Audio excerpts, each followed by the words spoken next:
di akun YouTube Ali Saleh Yusef. Video tersebut diberi judul dengan menggunakan bahasa Arab yang artinya rumah terbaik di dunia. Namun tidak ada keterangan lebih lanjut terkait video rumah itu. Adapun video rumah mewah tersebut pertama kali diunggah oleh akun Instagram @luxury@the_touch, namun disebarkan dengan narasi yang keliru. Diketahui akun @luxury@the_touch sering mengunggah konten mengenai desain arsitektur dan interior rumah mewah. Jadi bisa dipastikan video yang mengklaim rumah mewah milik Sandra Dewi adalah tidak benar atau hoax.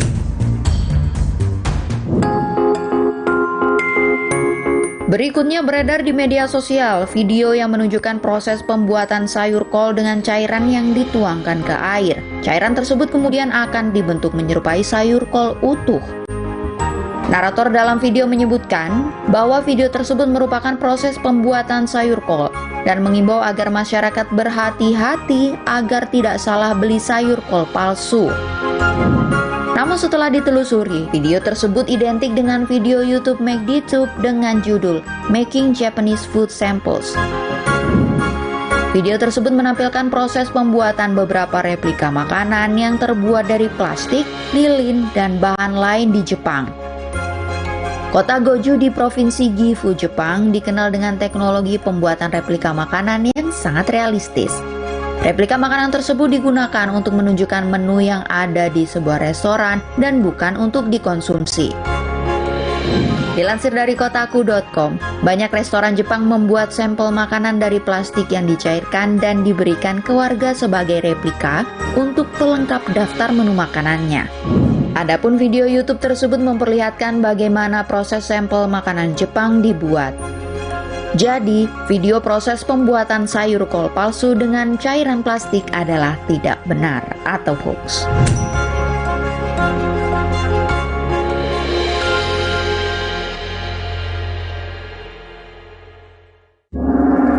Rayakan Idul Fitri bersama program istimewa Kompas TV. Masjid bersejarah, penuh dengan kenangan dari perjuangan kaum muslim sebagai simbol suci yang berdiri tegak di langit Eropa. Kenali keistimewaan Masjid Hagia Sophia. Dalam Hagia Sophia, The Ancient Mosque, Rabu 10 April, pukul 3 sore, bersama teman Hari Raya, Kompas TV. 15 menit nunggu buka, berasa di padang gurun, butuh yang segar. Selamat berbuka dengan Floridina. Bulir jeruknya asli, Floridina Koko, chewy Koko Beats-nya segar. Tantannya selamat menunaikan ibadah puasa. Diri kamu, kami tahu setiap kamu punya beragam cara jalani hari di bulan suci.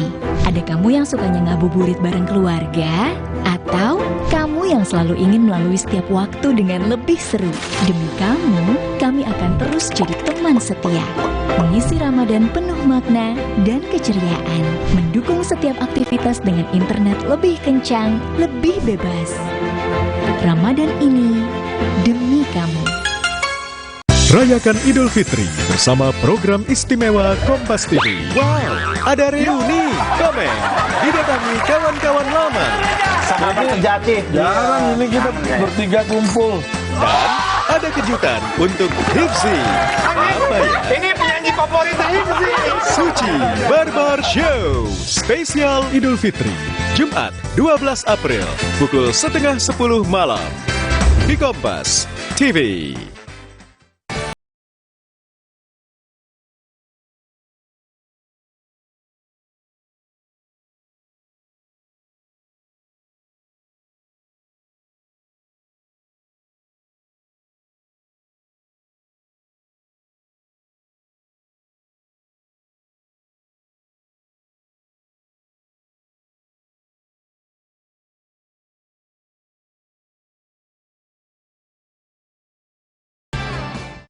Raih kemuliaan, sambut kemenangan, rasakan pengalaman visual yang menakjubkan saat Anda menyerap berbagai fakta dan kisah unik tentang salah satu situs paling dimuliakan dalam Islam dari orang-orang yang mengabdikan diri menjaga kesucian Masjidil Haram, Makkah Al-Mukarramah.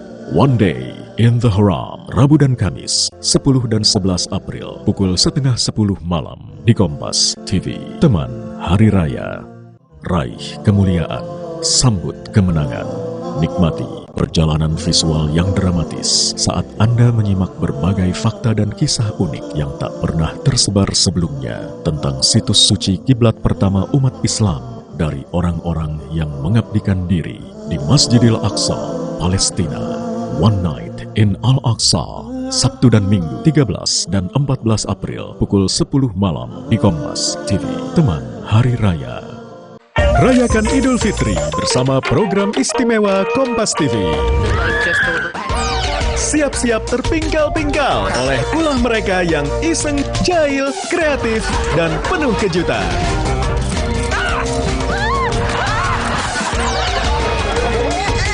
Just for Laughs Gags, Kamis dan Jumat 11 dan 12 April pukul setengah 10 pagi bersama teman Hari Raya Kompas TV.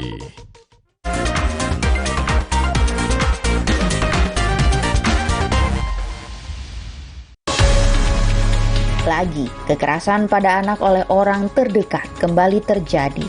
Kekerasan kali ini dialami oleh anak dari selebgram asal Malang, Emi Agnia, yang menjadi korban kekerasan oleh pengasuhnya. Peristiwa ini diketahui publik setelah Emi Agnia mengunggah postingan yang memperlihatkan kondisi anaknya mengalami sejumlah lebam dan luka akibat penganiayaan tersebut. Pelaku pun sempat berdalih korban mengalami luka lebam akibat terjatuh di kamar mandi. Namun karena melihat luka yang tidak wajar, ibu korban pun mengecek CCTV. Pelaku menganiaya korban di dalam kamar yang tertutup rapat saat orang tua korban berada di Jakarta untuk bekerja. Itu anak saya disiksa 1 jam lebih tanpa ada ampun. Itu anak 3 tahun, tidak ada yang menolong karena pada saat itu kamarnya dikunci, dan itu pada saat sahur semua mbak-mbak saya dibawa sahurnya di basement, jadi tidak ada yang mendengar. Ibu korban menyebut sang suster sebelumnya pernah melakukan peristiwa serupa 1 kali, namun tidak ia laporkan. Pelaku ini 1 tahun bekerja dengan saya dengan sangat sopan. Sangat sopan. Selama 1 tahun ini ada sedikit banyak hal yang mungkin menurut saya mencurigakan, seperti ada bekas cubitan, cuman saya melihat susternya dengan perangai yang sangat sopan, jadi saya masih percaya sama susternya. Tapi dibuktikan di hari ini, dan sebelumnya saya sudah pernah mengalami kejadian yang sama, cuman tidak saya laporkan polisi, saya maafkan. Jadi untuk kali ini saya tidak bisa saya memberikan ke pihak yang berwajib. Berdasarkan pemeriksaan 4 orang saksi dan CCTV, polisi menetapkan IPS sebagai tersangka setelah melakukan gelar perkara Sabtu 30 Maret lalu. Polisi menyita barang bukti berupa buku, minyak gosok, dan rekaman CCTV di rumah korban. Hasilnya, ada kesesuaian antara visual di CCTV dan barang bukti yang diamankan. Tim melakukan koordinasi, mendalami TKP, melihat bahwa dari sudut pandang CCTV yang ada, persesuaian sama dengan bentuk kamar yang ada di ruangan yang terlihat di CCTV. Begitu juga kita lihat ada boneka panda, begitu juga dengan sarung, bantal, dan spray yang ada. Ini kita cocokkan persesuaian dari CCTV. Dari hasil penyelidikan, motif penganiayaan karena tersangka merasa jengkel terhadap korban dan beberapa faktor internal lain. Atas perbuatan ini, tersangka dikenai pasal 80 ayat 2 Undang-Undang Nomor 35 Tahun 2014 perkara pidana kekerasan terhadap anak dengan ancaman selama 5 tahun penjara dan denda 100 juta rupiah. Motif berdasarkan hasil penyidikan dalam BAP, pengakuan dari pelaku motifnya adalah tersangka ini merasa jengkel dengan korban akibat ketika itu korban ingin diobati karena bekas cakaran yang ada di tubuh korban, namun korban menolak, tidak mau. Selain itu juga pengakuan dari tersangka ada beberapa faktor pendorong personal pengakuan tersangka pada saat itu ada salah satu anggota keluarga dari tersangka yang sedang sakit. Namun itu tidak bisa dijadikan alasan pembenar apapun untuk melakukan kekerasan terhadap anak. Hal serupa juga terjadi di Bekasi pada awal Maret lalu. Seorang anak laki-laki berusia 5 tahun menjadi korban pembunuhan yang dilakukan oleh ibunya sendiri di rumahnya di kawasan Rumah Mewah Bekasi, Jawa Barat. Sang anak meninggal dunia dengan luka cukup parah. Sebilah pisau dapur diamankan polisi dari tempat kejadian. Dari keterangan sementara, pelaku mengaku mendapat bisikan goib sebelum membunuh anaknya. Bahkan ketika diperiksa, ibu korban sempat tertawa. Polisi pun melibatkan asosiasi psikologi forensik untuk mendalami kasus tersebut, termasuk motif tersangka membunuh anak. Nanti masih akan pendalaman, tapi hasil wawancara sementara bahwa ya terduga pelaku mendapatkan bisikan gaib. Pada saat kejadian suaminya ada di tempat nggak? Suaminya berada di Medan. Kondisi yang bersangkutan masih stabil dan mohon maaf tadi pada saat yang keterangan kita akan ketahuan. Tentunya nanti kita akan berkoordinasi dengan Apsifor maupun dengan pemeriksaan psikologi terhadap terduga pelaku. Dari hasil gelar perkara, polisi menetapkan SNF ibu korban sebagai tersangka. Penetapan perempuan berusia 26 tahun itu berdasarkan bukti yang ditemukan oleh penyidik. Atas perbuatannya yang tega menghabisi nyawa anaknya sendiri, SNF dikenai pasal berlapis, diantaranya kekerasan terhadap anak hingga menyebabkan anaknya tewas. Dari SNF atau ibu dari korban itu telah ditetapkan sebagai tersangka. Ya, berdasarkan bukti yang cukup yang ditemukan oleh penyidik. Penyidik telah bersurat ke Apsifor, Asosiasi Psikologi Forensik. Nanti akan dilakukan pemeriksaan oleh tim Apsifor. Penyidikan yang dilakukan juga mempedomani prinsip-prinsip scientific crime investigation. Penyidikan berbasis ilmiah, berbasis keilmuan, melibatkan beberapa ahli. Menanggapi kekerasan pada anak, psikolog forensik Reza Indragiri menyebut, dari 3 motif seorang pelaku melakukan tindak kekerasan ekstrim. Salah satunya karena pelaku melihat seorang anak sebagai kelompok rentan yang bisa dijadikan target pengganti pelampiasan amarah. Apa boleh buat? Karena anak memang merupakan salah satu kelompok yang paling rentan untuk diviktimisasi. Maka boleh jadi ada pelaku yang punya muatan amarah, dendam, sakit hati, dan seterusnya, yang sayangnya tidak bisa dia arahkan ke target utama, lalu dia alihkan kepada target pengganti. Siapa itu? Target pengganti adalah pihak yang dianggap lemah, anak-anak yang memiliki kelemahan emosional. Kekerasan terhadap anak mengentak kesadaran kita. Anak yang seharusnya mendapat perlindungan malah harus mengalami penganiayaan, bahkan menjadi korban pembunuhan. Kasus-kasus ini hendaknya menjadi pelajaran berharga bagi sejumlah pihak, khususnya lingkungan keluarga, sebagai garda terdepan pelindung bagi anak.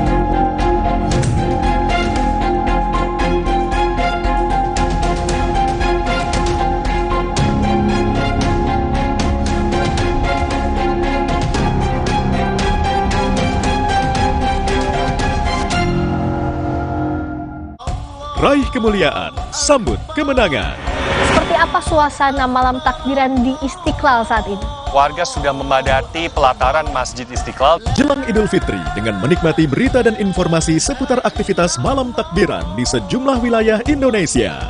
Ikuti Sapa Indonesia Malam Spesial Malam Takbiran, Selasa 9 April pukul 7 malam. Live, rayakan kemenangan bersama Kompas TV, teman Hari Raya. Sesaat lagi, Anda akan menyaksikan Kompas Siang yang didukung oleh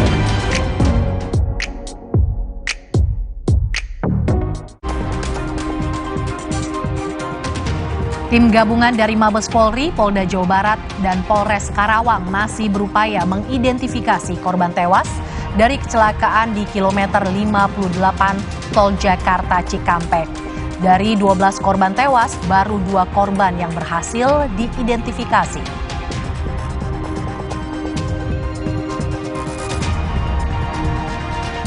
Sehari jelang Idul Fitri, Terminal Terpadu Pulau Gebang, Cakung, Jakarta Timur masih memberangkatkan pemudik ke sejumlah daerah di Jawa. Jumlah ini sudah berkurang karena puncak arus mudik sudah terlewati.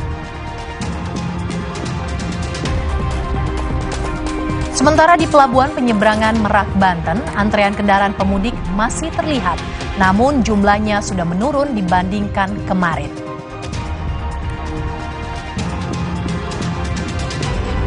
Jelang Lebaran, para pemudik masih memadati stasiun Kiara Condong, Kota Bandung, Jawa Barat.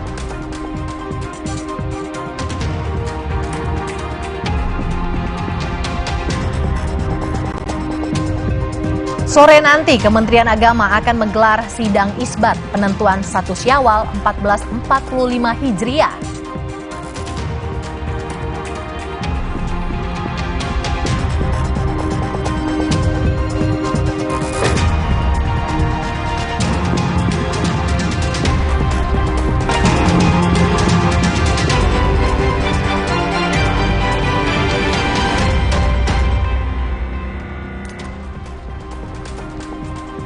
Halo, selamat siang saudara. Hari ini Selasa 9 April 2024. Kompas Siang kembali menyapa Anda. Selain 5 informasi utama tadi, Kompas Siang hari ini juga menyajikan informasi menarik lainnya. Di antaranya, kita akan melihat arus mudik di gerbang tol Cikatama langsung di siang hari ini yang terpantau lengang dan juga lancar. Sementara itu, saudara, di jalur Kalimalang, Kota Bekasi, Jawa Barat masih diramaikan para pemudik dengan sepeda motor dari wilayah Jabodetabek menuju Pantura. Bersama saya Mercy Tirail dan saya Paskali Siswari, Anda menyaksikan Kompas Siang di Kompas TV, independen, terpercaya.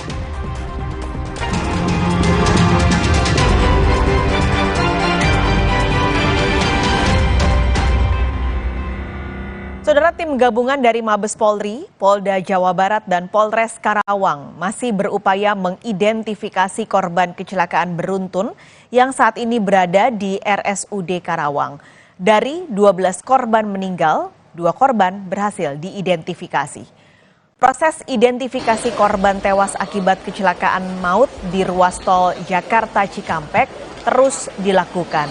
Kondisi luka pada tubuh jenazah menjadi kendala sulitnya identifikasi korban. Sementara itu, sejumlah keluarga mulai mendatangi RSUD Karawang untuk memastikan apakah ada anggota keluarganya yang menjadi korban. Salah satu keluarga berasal dari Ciamis yang datang untuk mengidentifikasi korban. Keluarga menduga anggota keluarganya menjadi korban berdasarkan kendaraan yang digunakan para korban untuk mudik dari Bogor menuju Ciamis.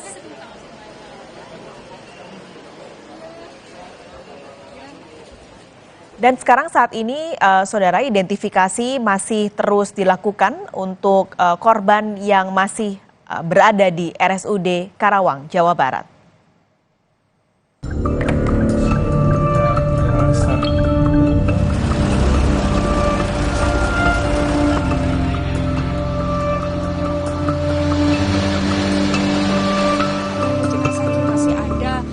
Tabrakan beruntun terjadi di kilometer 58 jalur kontraflow tol Jakarta Cikampek, Karawang, Jawa Barat, Senin pagi.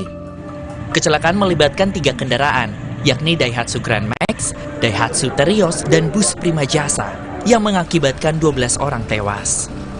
Sopir bus Prima Jasa menjelaskan, kecelakaan berawal dari mobil Grand Max yang tiba-tiba oleng ke kanan saat berada di jalur kontraflow. Kemudian datang bus Prima Jasa hingga kecelakaan terjadi. Sedangkan mobil Terios menabrak bagian belakang bus Prima Jasa. Usai tabrakan, 2 kendaraan terbakar.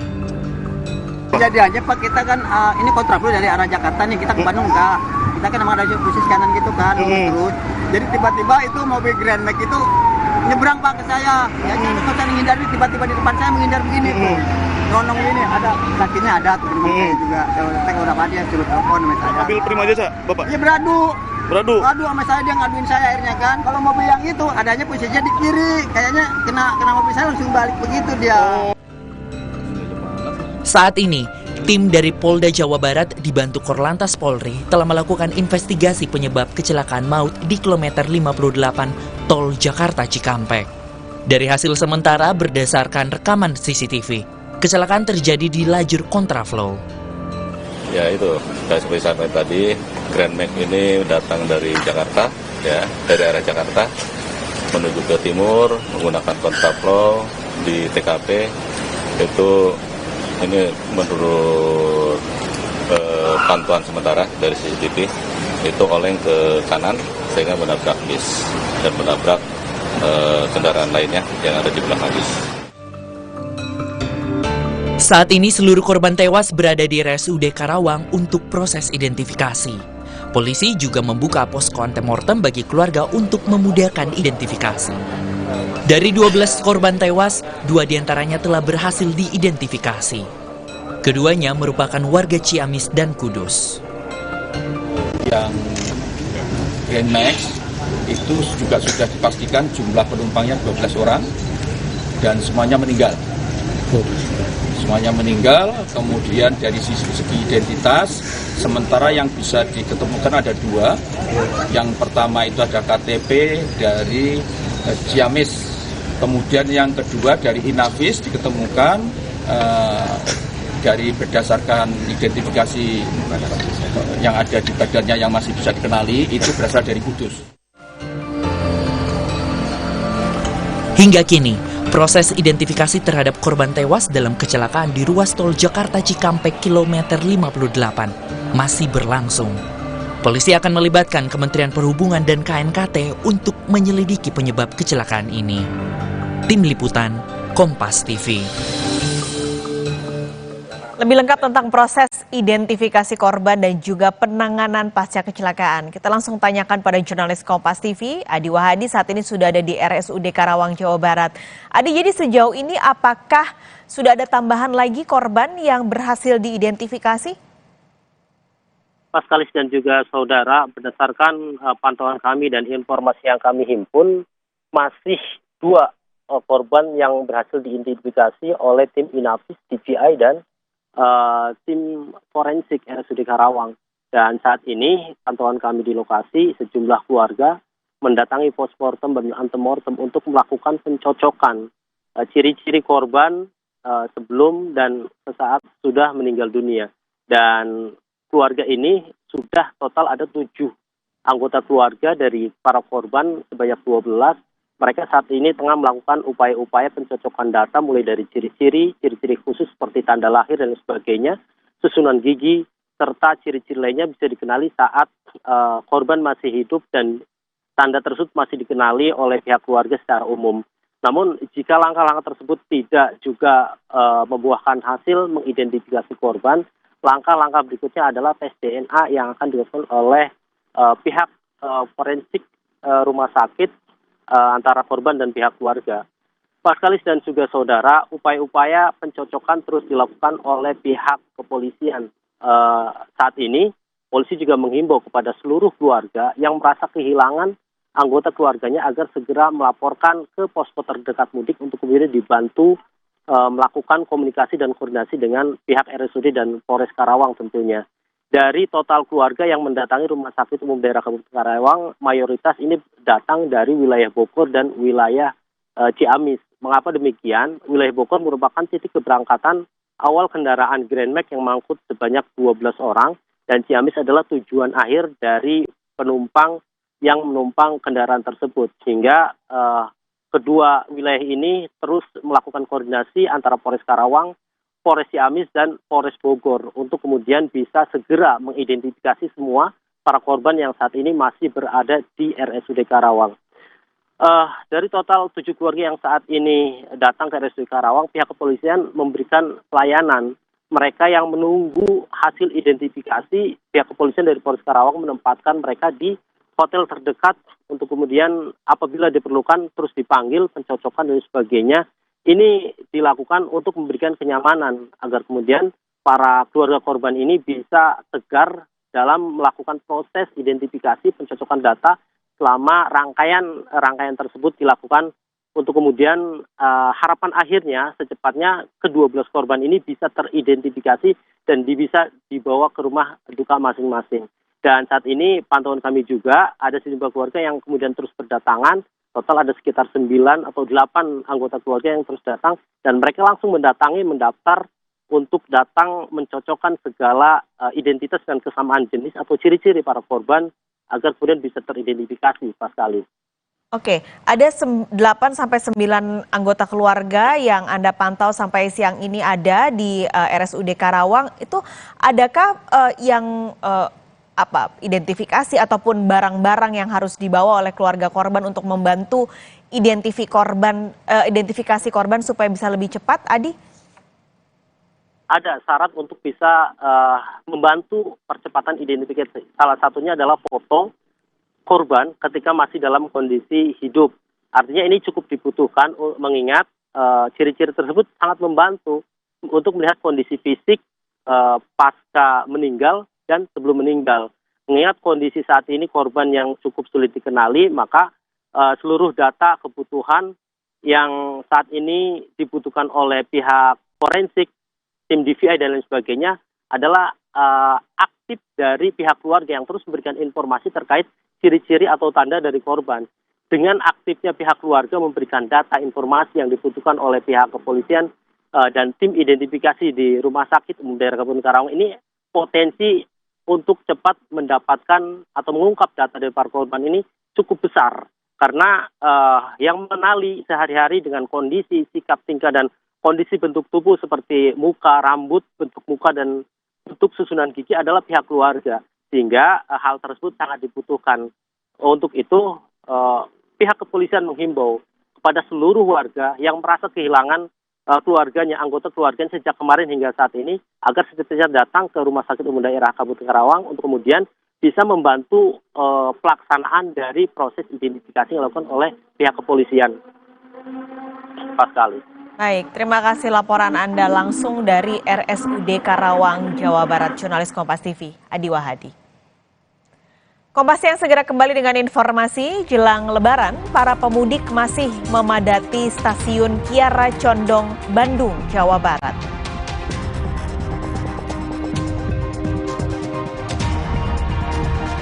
Sementara di Pelabuhan Penyeberangan Merak, Banten, antrean kendaraan pemudik masih terlihat, namun jumlahnya sudah turun dibanding kemarin.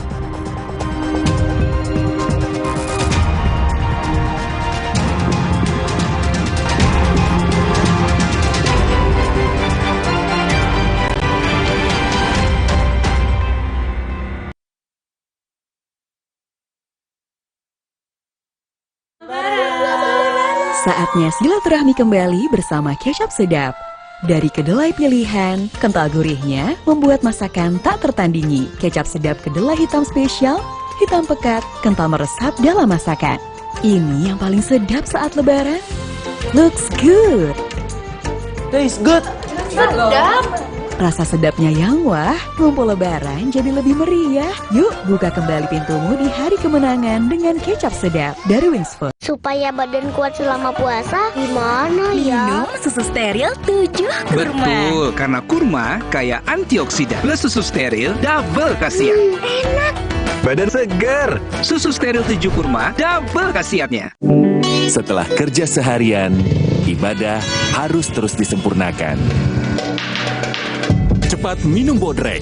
Dapat diminum sebelum makan. Siap menjalani aktivitas sepenuh hati. Bodrek terus menangkan harimu. Siap bakso ya.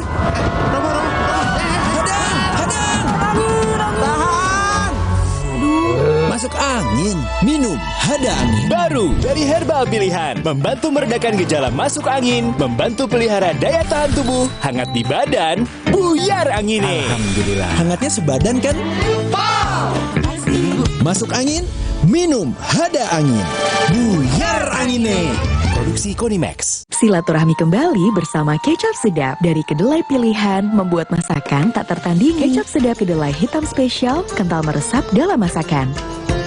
Taste good. Buka kembali pintumu di hari kemenangan dengan kecap sedap dari Wings Food. Supaya badan kuat selama puasa, gimana ya? Minum susu steril 7 kurma. Betul, karena kurma kaya antioksidan. Plus susu steril double khasiat. Enak. Badan segar. Susu steril 7 kurma double khasiatnya. Baru, kopi ABC Kahwa. Nikmati kebersamaan dengan kebaikan. Kopi susu kurma ABC Kahwa. Paket Kopi ABC Kahwa. Terasa nikmatnya, terasa baiknya. Ayam, nggak usah takut, kan ada Agoda. Agoda. Bisa liburan murah di banyak hotel. Wah, diskonnya sampai 60%. Cuma di Agoda, booking sekarang. Terasa gigi ngilu kalau minum dingin, terus kondisi gigi sensitif. Jika dibiarkan lebih lama, ada kemungkinan untuk memburuk. Sensodyne memberikan perlindungan hingga 24 jam. Saya merekomendasikan Sensodyne untuk perawatan gigi ngilu. Saatnya silaturahmi kembali bersama kecap sedap. Dari kedelai pilihan, kental gurihnya membuat masakan tak tertandingi. Kecap sedap kedelai hitam spesial, hitam pekat, kental meresap dalam masakan. Ini yang paling sedap saat lebaran. Looks good. Taste good. Sedap. Rasa sedapnya yang wah, ngumpul lebaran jadi lebih meriah. Yuk buka kembali pintumu di hari kemenangan dengan kecap sedap dari Wings Food.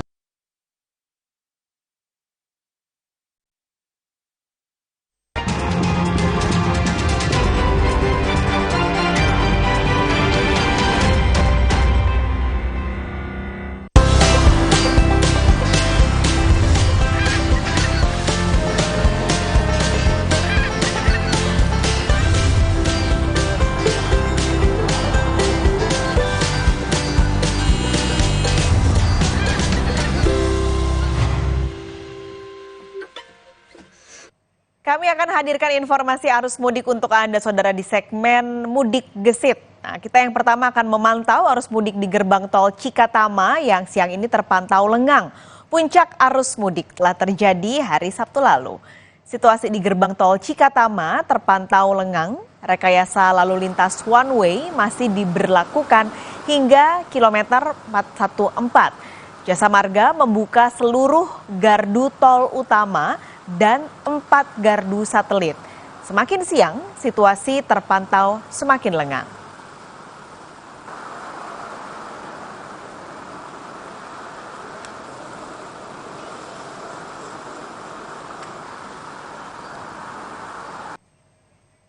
Jelang Hari Raya Idul Fitri, posko angkutan lebaran terpadu Bandara Sultan Hasanuddin, Kabupaten Maros, Sulawesi Selatan, telah melayani sekitar 200.000 penumpang dan 1.521 pergerakan pesawat.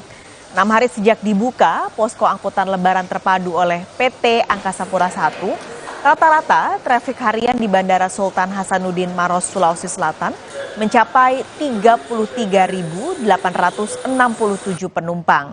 Selama periode mudik lebaran, pihak Bandara Sultan Hasanuddin tetap mengantisipasi lonjakan penumpang dengan menghadirkan 54 penerbangan tambahan. Sementara, rute tujuan terbanyak didominasi oleh Jakarta, Surabaya, dan juga Kendari.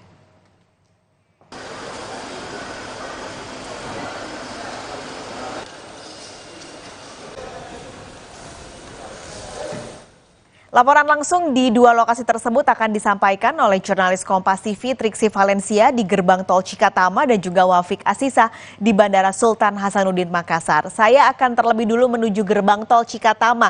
Triksi, bagaimana kondisinya siang ini?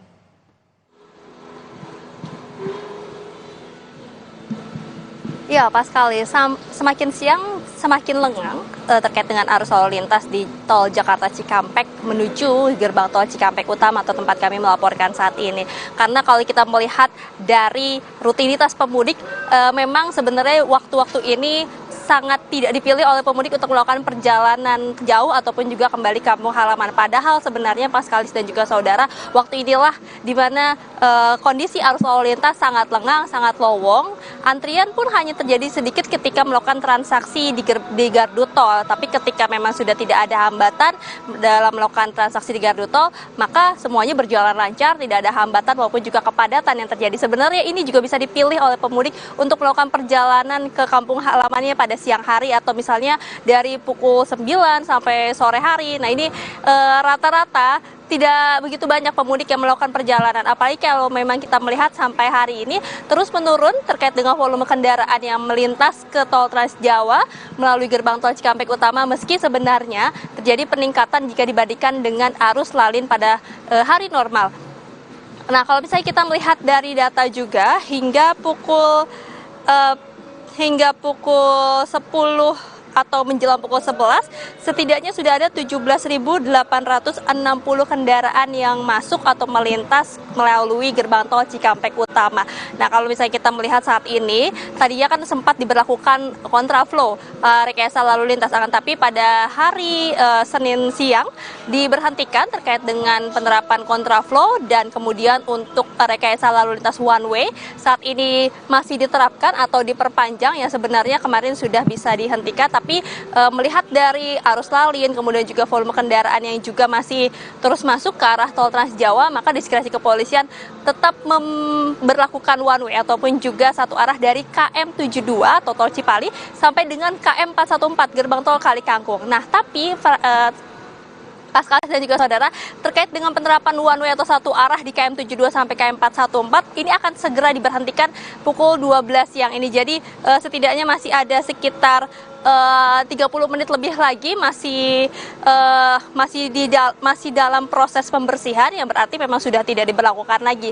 Karena melihat juga bagaimana arus lalu lintas sudah normal, maka dari itu terkait dengan diskresi kepolisian memberhentikan rekayasa lalu lintas baik kontraflow maupun juga dari one way ataupun juga satu arah. Akan tapi Pascalis dan juga saudara, terkait dengan pantauan masih terus dilakukan dari berbagai pihak, karena melihat juga masih ada kemungkinan para pemudik ini baru melakukan perjalanannya pada satu hari menuju Lebaran atau pada hari ini, kemudian pada saat hari Lebaran hingga satu hari menjelang Lebaran. Nah, ini juga masih akan dipantau ataupun juga disiagakan terkait dengan rekayasa lalu lintas, tapi balik lagi akan melihat bagaimana volume kendaraan yang masuk ke arah tol Trans Jawa, Pascalis dan juga saudara. Tapi yang bisa kami sampaikan adalah bagaimana arus lalu lintas semakin lengang dan juga semakin lancar jelang satu hari Lebaran ya pada hari ini. Dan kalau misalnya kita melihat juga bagaimana pemudik yang jalan ataupun juga melintas menggunakan mobil pribadi bisa melaju dengan kecepatan normal. Terkait dengan rekayasa lalu lintas juga dikatakan oleh Kabak Ops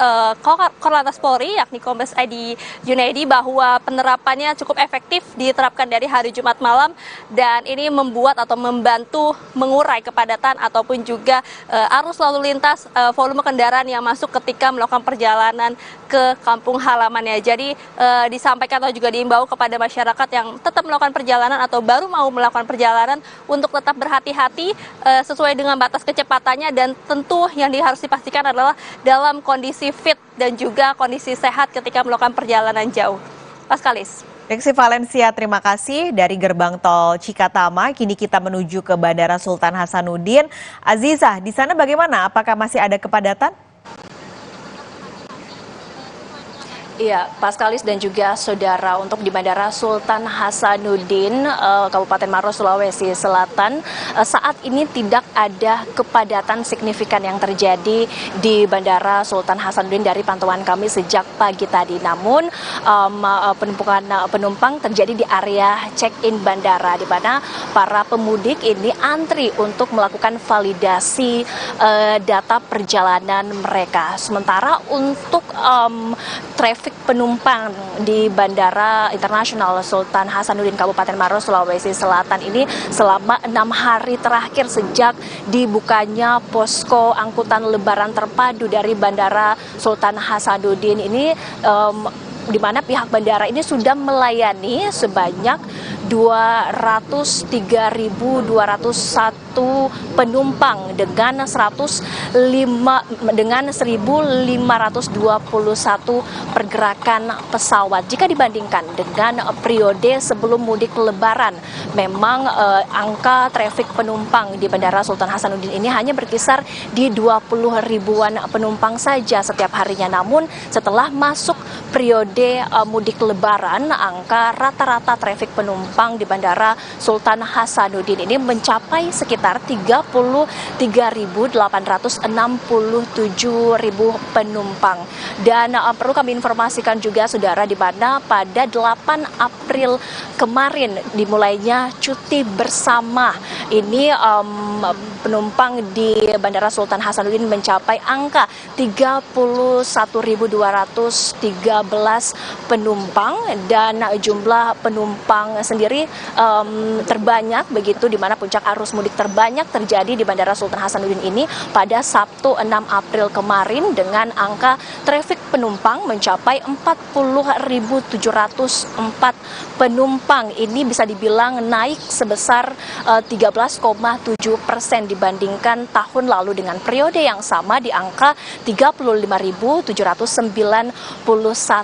penumpang. Dan juga yang menjadi rute tujuan terbanyak di Bandara Sultan Hasanuddin ini yakni di Jakarta, Surabaya, dan juga kota Makassar. Kami juga perlu informasikan Paskalis dan juga saudara di mana Bandara Sultan Hasanuddin ini juga menambah 54 extra flight atau penerbangan tambahan untuk bisa menjadi akomodasi tambahan bagi pemudik selama periode Lebaran 2024 ini. Selain itu, posko angkutan Lebaran terpadu yang ada di Bandara Sultan Hasanuddin ini juga memberikan pelayanan terkait dengan data penerbangan, cuaca, dan juga ada pelayanan kesehatan bagi masyarakat ataupun penumpang yang tiba di Bandara Sultan Hasanuddin, Maros, Sulawesi Selatan. Paskalis. Baik, terima kasih laporan Anda langsung dari Bandara Sultan Hasanuddin, Wafik Asisa, dan sebelumnya ada Triksi Valencia dari Gerbang Tol Cikatama. Terima kasih teman-teman, selamat bertugas kembali.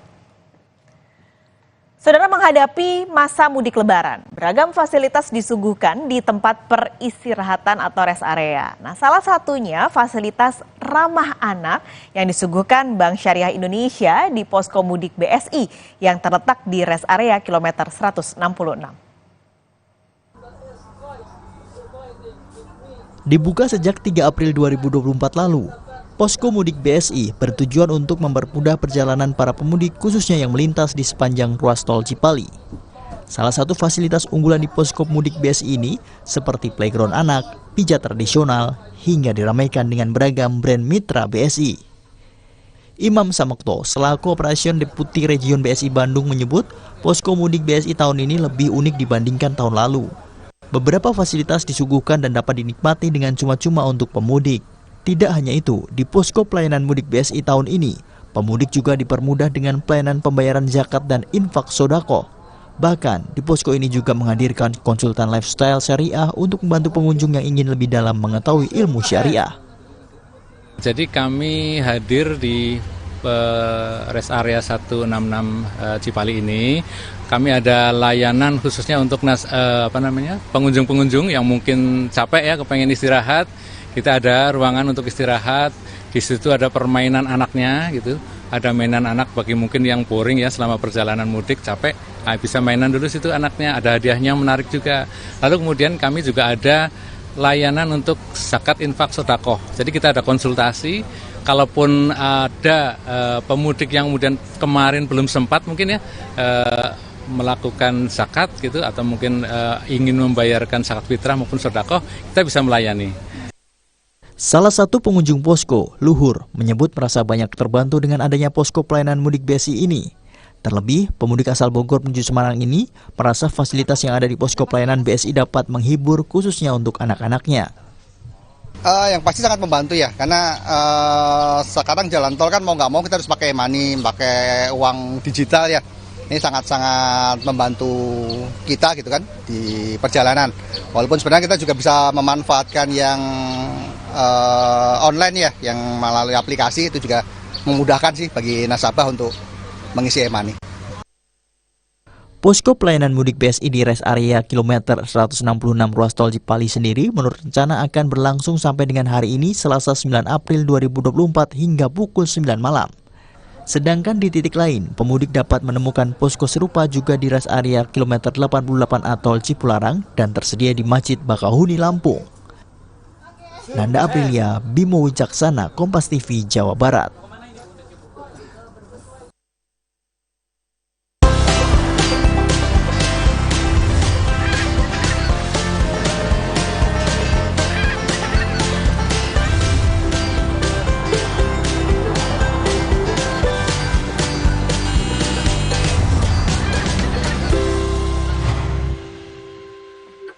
Satu hari jelang Idul Fitri, Terminal Terpadu Pulau Gebang, Cakung, Jakarta Timur masih memberangkatkan pemudik ke sejumlah daerah di Jawa. Jumlah ini sudah berkurang karena puncak arus mudik sudah terlewati. Kompas Siang segera kembali.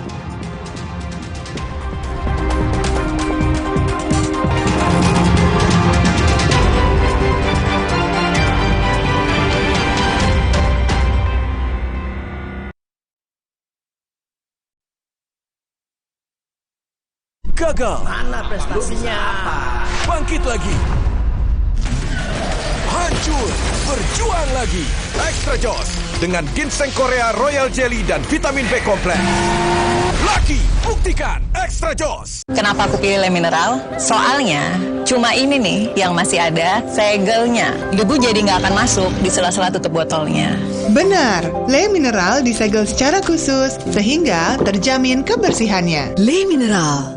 Pas aku coba Le Mineral, seger banget, nggak bikin enak sama sekali. Benar, karena Le Mineral mengandung mineral esensial yang tercantum jelas di kemasannya. Inilah yang membuat rasa airnya lebih segar.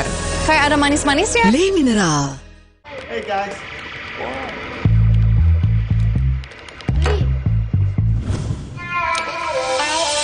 Hey, lihat aku. Putar celup jadi seru. Hey, lihat aku. Kenapa aku pilih Le Mineral? Soalnya cuma ini nih yang masih ada segelnya. Debu jadi nggak akan masuk di sela-sela tutup botolnya. Benar, Le Mineral disegel secara khusus sehingga terjamin kebersihannya. Le Mineral. Pas aku coba Le Mineral, seger banget, nggak bikin enak sama sekali. Benar, karena Le Mineral mengandung mineral esensial yang tercantum jelas di kemasannya. Inilah yang membuat rasa airnya lebih segar. Kayak ada manis-manisnya. Le Mineral. Kakak, sahur. Sahur ya, Bu. Sahur kan penting, Kak. Makan sedikit aja ya. Biar kuat puasanya, lengkapi ya sahurnya dengan Energen. Nutrisinya lengkap, kenyang lebih lama. Buat puasa seharian. Kenapa aku pilih Le Mineral? Soalnya cuma ini nih yang masih ada segelnya. Debu jadi nggak akan masuk di sela-sela tutup botolnya. Benar, Le Mineral disegel secara khusus sehingga terjamin kebersihannya. Le Mineral.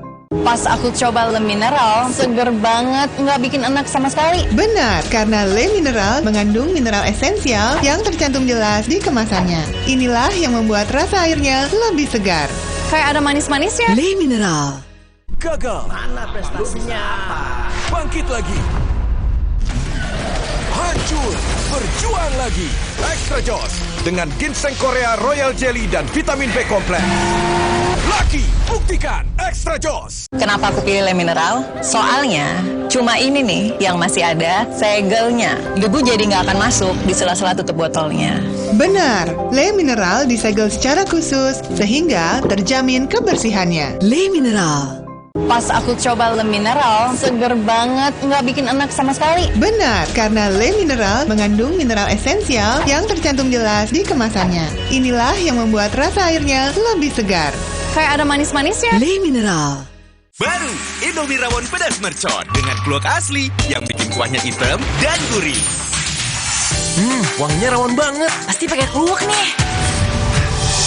Pedas juga ya? Ini rawon banget. Baru Indomie rawon pedas mercon. Kenapa aku pilih Le Mineral? Soalnya cuma ini nih yang masih ada segelnya. Debu jadi nggak akan masuk di sela-sela tutup botolnya. Benar, Le Mineral disegel secara khusus sehingga terjamin kebersihannya. Le Mineral. Pas aku coba Le Mineral, seger banget, nggak bikin enak sama sekali. Benar, karena Le Mineral mengandung mineral esensial yang tercantum jelas di kemasannya. Inilah yang membuat rasa airnya lebih segar. Kayak ada manis-manisnya. Le Mineral. Optimalkan kemajuan 50% tumbuh nyata si kecil dengan nutrisi tepat dan perhatian terbaik. Enak. Pediasure dipercaya lebih dari 25 tahun dukung pertumbuhan nyata. Kenapa aku pilih Le Mineral? Soalnya cuma ini nih yang masih ada segelnya. Debu jadi nggak akan masuk di sela-sela tutup botolnya. Benar, Le Mineral disegel secara khusus sehingga terjamin kebersihannya. Le Mineral. Pas aku coba Le Mineral, seger banget, nggak bikin enak sama sekali. Benar, karena Le Mineral mengandung mineral esensial yang tercantum jelas di kemasannya. Inilah yang membuat rasa airnya lebih segar. Kayak ada manis-manisnya. Le Mineral. Kakekmu yang itu juga dong. Tapi gigi kakek. Gak usah khawatir. Poliden adhesif membuat Anda bebas nikmati setiap gigitan dengan kuat dan cegah terperangkapnya sisa makanan. Poliden Cleanser, bunuh bakteri lebih kuat dari pasta gigi. Kenapa aku pilih Le Mineral? Soalnya cuma ini nih yang masih ada segelnya. Debu jadi nggak akan masuk di sela-sela tutup botolnya. Benar, Le Mineral disegel secara khusus sehingga terjamin kebersihannya. Le Mineral. Pas aku coba Le Mineral, seger banget, nggak bikin enak sama sekali. Benar, karena Le Mineral mengandung mineral esensial yang tercantum jelas di kemasannya. Inilah yang membuat rasa airnya lebih segar. Kayak ada manis-manisnya. Le Mineral.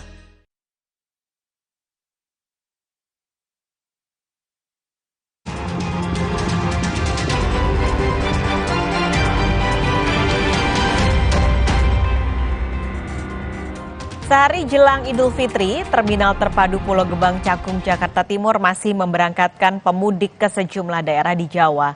Jumlah pemudik berkurang karena puncak arus mudik sudah terlewati. Sejak Selasa pagi, total ada 4 armada bus yang telah berangkat membawa 27 penumpang.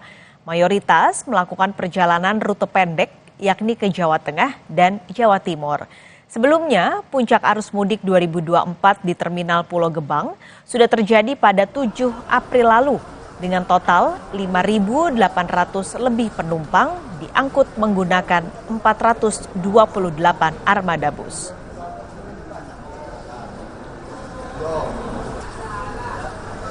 Pantauan kami di lapangan untuk saat ini Terminal Pulau Gebang bagi para pemudiknya sudah mulai agak menurun dibandingkan hari-hari sebelumnya. Nah, mungkin yang berangkat hari ini tuh lebih ke dominan ke jarak-jarak dekat, jarak pendek ya, seperti di daerah Jawa Tengahan. Walaupun ada sebagian dari Sumatera masih ada beberapa. Ya. Tapi trennya malah turun ya. Puncaknya berarti sudah lewat ya? Untuk puncaknya sendiri sudah lewat di tanggal 6, 5, 6, 7 kemarin ya, 6, 7 ya, 6, 7 kemarin. Tepatnya di tanggal 7 puncaknya. Untuk saat ini yang diberangkatkan akan prediksi perkiraannya sepanjang hari ini bakal berapa banyak? Ya mungkin masih dari pantauan di lapangan masih mengalir aja sih untuk saat ini, cuman cenderung agak menurun, agak turun gitu. Satu hari jelang Lebaran, volume kendaraan di Pelabuhan Merak juga turun karena puncak arus mudik telah terjadi pada Sabtu 6 April kemarin. Jalan menuju Pelabuhan Merak dari gerbang tol Merak juga terpantau lancar. Sebanyak 46 kapal telah beroperasi dengan jumlah penumpang mencapai 682.657 orang sejak 7 hari jelang Lebaran. Jumlah ini meningkat dibanding jumlah penumpang pada tahun lalu.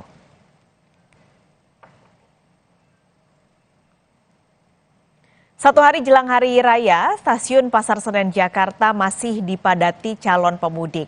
Sampai siang ini, sebanyak 24.681 penumpang berangkat dari Stasiun Pasar Senen menuju kota tujuan, diantaranya Jawa Timur, Jawa Tengah, Daerah Istimewa Yogyakarta, dan juga Jawa Barat. Jumlah pemudik di Stasiun Pasar Senen satu hari jelang Lebaran tercatat turun tipis dibanding hari sebelumnya yang mencapai 26.618 penumpang. Salah satu pemudik mengaku mendapat jadwal keberangkatan hari ini karena sempat kesulitan saat membeli tiket. Salah satu pemudik mengaku harus begadang dan memantau pembelian tiket jauh hari sebelum keberangkatan demi bisa berebut tiket mudik menuju Kota Madiun, Jawa Timur. Kepadatan pemudik juga masih terlihat di Stasiun Kiara Condong, Kota Bandung, Jawa Barat. Dengan membawa koper serta kardus bawaan, para pemudik ini akan melakukan perjalanan pulang kampung ke sejumlah daerah di Jawa Tengah, Yogyakarta maupun Jawa Timur. Di satu hari jelang Lebaran, Stasiun Kiara Condong memberangkatkan 5.906 pemudik. Sejumlah penumpang mengaku kesulitan mendapatkan tiket mudik dan baru mendapatkan tiket di satu hari jelang keberangkatan. Diprediksi masih banyak pemudik yang baru akan melakukan perjalanan hingga 2 hari setelah Lebaran.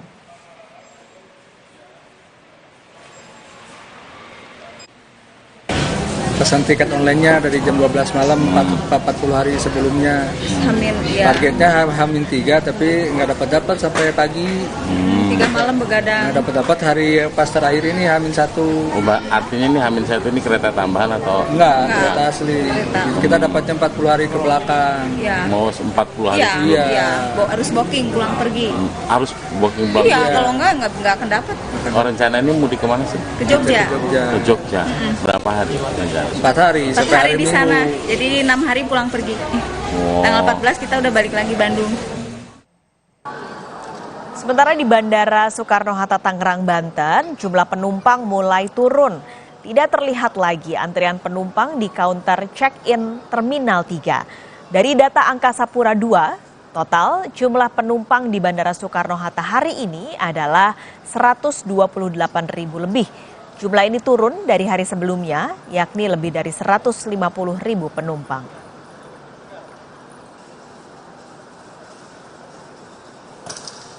Kita pantau pergerakan pemudik satu hari jelang Hari Raya Idul Fitri dari 3 titik, saudara. Sudah siap jurnalis Kompas TV.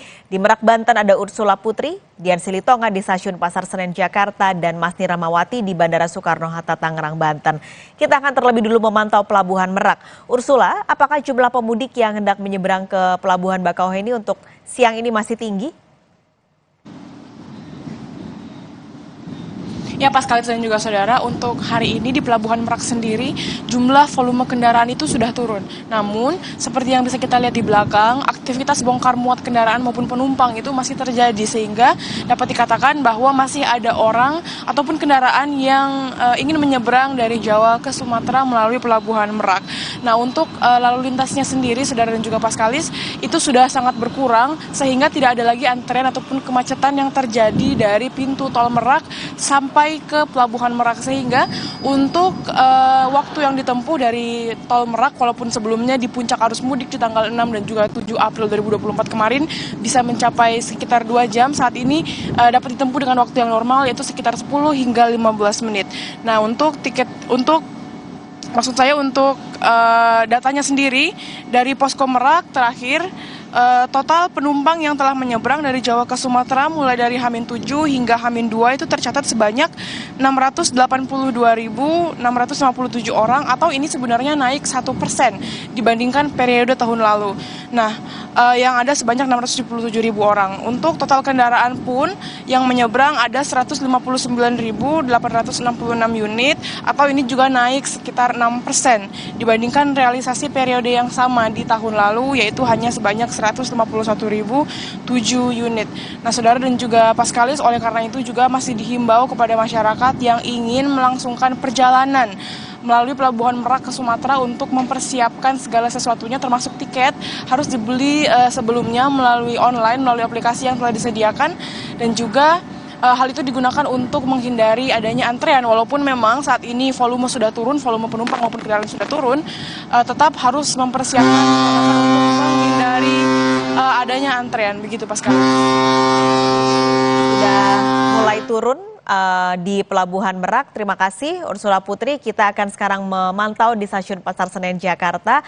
Dian, sejumlah pemudik ini kalau tadi di informasi sebelumnya cerita kalau sulit cari tiket keberangkatan untuk naik kereta. Nah, sebenarnya adakah alternatif untuk membeli tiket kereta bagi calon pemudik, misalnya datang langsung ke stasiun, atau adakah mekanisme lain? Ya. Pascalis, alternatif itu tentu disediakan pembelian tiket secara go-show atau pembelian tiket di tempat. Tapi tentu saja ada syarat dan ketentuannya. Misalnya pembelian tiket go-show ini bisa dilakukan selama tempat duduknya masih tersedia. Kemudian yang kedua, pembelian tiket go-show ini juga bisa dilakukan dengan catatan kalau pada injury time atau beberapa jam sebelum keberangkatan ini kemudian ada calon pemudik yang lain yang tiba-tiba membatalkan keberangkatan, maka tentu saja ada slot tempat duduk yang tersedia yang kemudian bisa dibeli oleh calon penumpang lain. Jadi pada prinsipnya penjualan tiket baik secara online maupun juga secara GoShow ini tetap dibuka selama tempat duduknya masih tersedia. Nah, kalau untuk hari ini PT KAI mencatat penjualan tiket ini sudah terjual seluruhnya dengan rincian dari 23.930 tempat duduk yang tersedia, ini sudah sekitar 24.681 tiket yang terjual. Nah, hari ini sudah tidak lagi masuk periode puncak arus mudik, tetapi meski demikian tadi kami pantau bahkan dari mulai pintu masuk stasiun kereta api ini juga sudah terjadi antrean kendaraan yang menumpuk, dan kemudian juga kalau kita masuk ke area tunggu ini juga tadi pemudik yang menunggu antrean keberangkatan ini juga cukup padat, sehingga tentu saja ini bisa menjadi catatan atau imbauan bagi calon pemudik supaya betul-betul bisa mengestimasikan waktu keberangkatan, jangan sampai nanti berangkat dengan mepet waktu keberangkatan sehingga bisa menimbulkan atau mengakibatkan tertinggal kereta. Nah, kepadatan ini terjadi Paskalis memang karena manajer Humas PT KAI Daob 1 Jakarta mencatat bahwa terjadi lonjakan jumlah pemudik mencapai 8 hingga 10% tahun ini dibandingkan dengan tahun kemarin. Paskalis. Terima kasih. Yan Silitonga melaporkan langsung dari Stasiun Pasar Senen. Kini kita akan melihat situasi di Bandara Soekarno-Hatta. Mas Ni, jumlah penumpang ini kalau kita lihat di belakang Anda juga sudah tidak ada kepadatan. Puncaknya juga sudah berlalu. Nah, kota tujuan pemudik untuk saat ini paling banyak kemana? Iya, kalau untuk kota tujuan terbanyak untuk mudik pada tahun ini ada 5 teratas seperti itu. Ada yang tujuannya ke Bali, Medan, Padang, Surabaya, dan juga Makassar. 5 kota inilah dengan tujuan terbanyak untuk mudik pada tahun 2024 ini. Memang tadi disebutkan benar sekali, Paskalis, kalau di situasi di Terminal 3 Bandara Soekarno-Hatta saat ini sudah terpantau normal, di mana tadi pantauan kami sejak tadi pagi hingga siang ini, tadi pagi memang ada sedikit penumpukan atau kepadatan seperti itu di Terminal 3 ini, namun tidak seperti hari kemarinnya yang dimana untuk lalu lalang itu lumayan ramai dan juga adanya antrian panjang untuk check-in di counter-counter pesawatnya seperti itu. Dan untuk saat ini memang dapat dilihat belakang saya untuk antrian sudah tidak ada dan sudah terlihat begitu normal. Dan juga kalau misalnya kita berbicara mengenai datanya, untuk hari ini saja ada total 982 penerbangan di Bandara Soekarno-Hatta ini.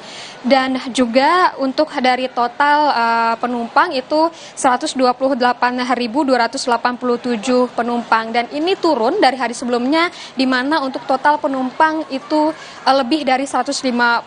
Dan juga tadi juga disebutkan bahwa untuk dari puncak arus mudik di Bandara Soekarno-Hatta ini sudah terjadi pada Sabtu lalu pada tanggal 6 April 2024 dan di mana itu mencapai 1.258.000 penerbangan pada satu harinya atau di tanggal 6 tersebut. Dan untuk dari penerbangan pada hari itu atau puncak pada tanggal 6 April 2024 ini memang naik 8% dari tahun sebelumnya yang hanya itu 1.168 penerbangan, dan jumlah total dari penumpang yang berangkat dan juga sampai di Bandara Soekarno-Hatta ini itu sebesar 187.750 pax pada untuk dari puncak dari arus mudiknya seperti itu. Dan kalau tadi saya sempat melakukan wawancara dan juga bertanya kepada penumpang-penumpang yang ada di Terminal 3 Bandara Soekarno-Hatta ini, mereka ini memilih untuk mudik H-1 atau satu hari menjelang dari Hari Raya Idul Fitri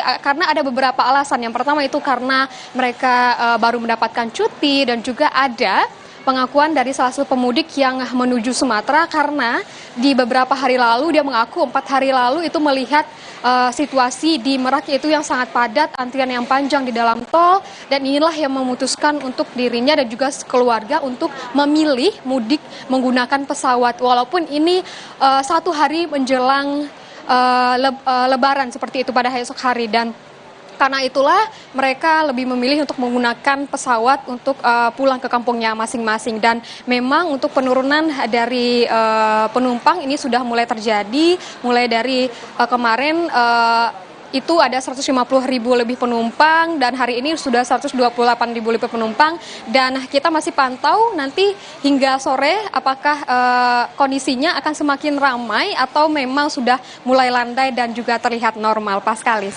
Baik, terima kasih Mas Niramawati melaporkan dari Bandara Soekarno-Hatta. Sebelumnya ada Dian Silitonga dari Stasiun Pasar Senen dan Ursula Putri dari Pelabuhan Merak, Banten. Terima kasih teman-teman. Kompas Siang segera kembali, kami punya informasi. Presiden kelima Republik Indonesia, Megawati Soekarno Putri, memberi pandangan mengenai tanggung jawab pemimpin negara hingga kecurangan Pilpres.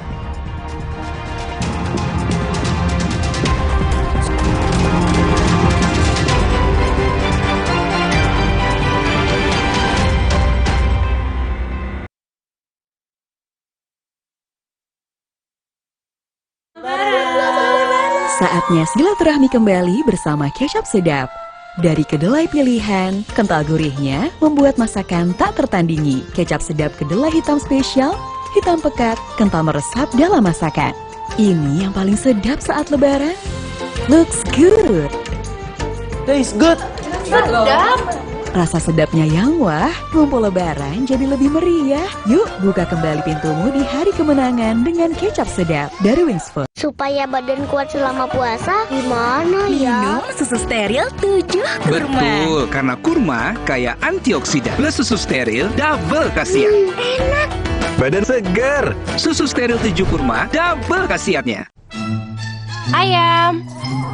Nggak usah takut, kan ada Agoda. Agoda. Bisa liburan murah di banyak hotel. Wah, diskonnya sampai 60%. Cuma di Agoda, booking sekarang. Mau simpan makanan sebanyak ini? Masih muat? Muat! Polytron Flex Up 5-in-1 Cooling System. Lebih banyak muatnya. Nitip muat nggak? Silaturahmi kembali bersama kecap sedap dari kedelai pilihan membuat masakan tak tertandingi. Kecap sedap kedelai hitam spesial, kental meresap dalam masakan. Taste good. Buka kembali pintumu di hari kemenangan dengan kecap sedap dari Wings Food. Cia bakso ya. Robo, hadang. Masuk angin. Minum hada angin, bantu redakan gejala masuk angin dan pelihara daya tahan tubuh. Hangat di badan, buyar angine. Hada angin, buyar angine. Produksi Konimax. Ibu memang selalu ingin yang terbaik buat aku.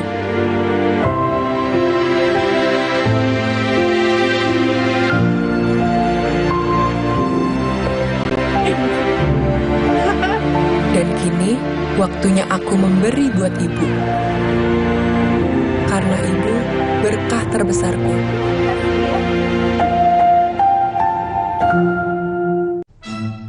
Ayam.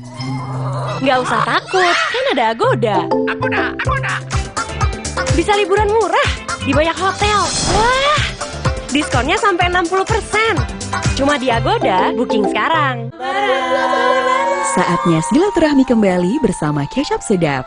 Dari kedelai pilihan, kental gurihnya membuat masakan tak tertandingi. Kecap sedap kedelai hitam spesial, hitam pekat, kental meresap dalam masakan. Ini yang paling sedap saat lebaran. Looks good. Taste good. Sedap. Rasa sedapnya yang wah, ngumpul lebaran jadi lebih meriah. Yuk buka kembali pintumu di hari kemenangan dengan kecap sedap dari Wings Food.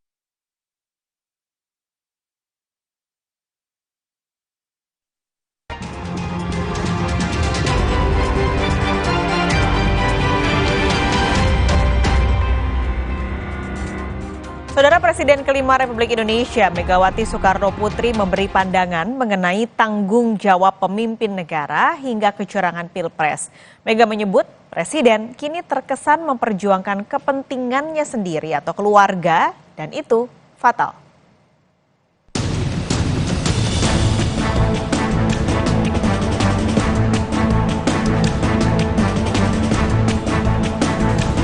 Kenegarawanan Hakim Konstitusi. Itulah judul tulisan Presiden kelima Megawati Soekarno Putri hari ini di Harian Kompas. Bak surat terbuka terhadap penguasa. Di awal tulisannya, Megawati menekankan tanggung jawab penguasa seperti presiden terhadap etika sangatlah penting. Maka, bila presiden terkesan memperjuangkan kepentingan sendiri atau keluarganya, itu fatal. Sebab presiden adalah milik semua rakyat Indonesia. Mega juga menulis, Pilpres 2024 merupakan puncak evolusi. Kecurangan terstruktur, sistematis, dan masif. Ditambah motif nepotisme yang mendorong penyalahgunaan kekuasaan presiden. Sehingga Mega menuntut sikap kenegarawanan Hakim Mahkamah Konstitusi untuk memulihkan etika dan moral. Di akhir tulisan tangannya, Megawati bahkan mengingatkan, tidak ada kekuatan yang menghalangi fajar menyingsing di ufuk timur. Sadarlah, insaflah. Ingat, nama-nama kalian akan tertulis dalam sejarah Republik Indonesia. Semoga. Amicus Curiae. Nuansa tudingan yang ditujukan pada Jokowi dan Gibran ditanggapi Menteri Investasi Bahlil Lahadalia. Ia mempersilakan siapapun yang bisa membuktikan dugaan kecurangan presiden di pemilu 2024. Mengenai majunya Gibran, Bahlil katakan tidak ada aturan yang melarang anak presiden untuk maju di pemilu. Selama itu bisa dibuktikan, monggo saja. Tetapi ini kan masih dugaan. Ya namanya duga, kita juga jangan seuzon. Nggak boleh jadi wapresannya karena bapaknya presiden, dari mana? Emang ada aturan yang mengatakan bahwa anak dari seorang presiden nggak boleh jadi wapres atau jadi presiden? Kalau itu ada, oke. Kan tidak ada juga yang mengatakan bahwa anak gubernur nggak boleh anaknya itu jadi gubernur atau wakil gubernur. Nggak ada juga kan. Hak warga negara selama dia itu memenuhi syarat. Hingga kini, proses sengketa dugaan kecurangan pemilu masih bergulir di Mahkamah Konstitusi. Semua pihak wajib menghormati proses karena setiap tudingan perlu dibuktikan. Tim Liputan, Kompas TV. Masih soal informasi politik, saudara, kali ini soal rencana pertemuan antara Megawati dan juga Prabowo yang tinggal mencocokkan waktu di antara keduanya. Namun apakah pertemuan akan membawa rekonsiliasi antara PDI Perjuangan dan juga Gerindra?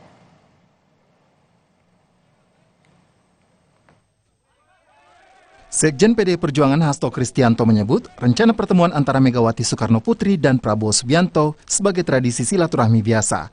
Hasto menyebut pertemuan keduanya akan digelar setelah tahapan di MK rampung.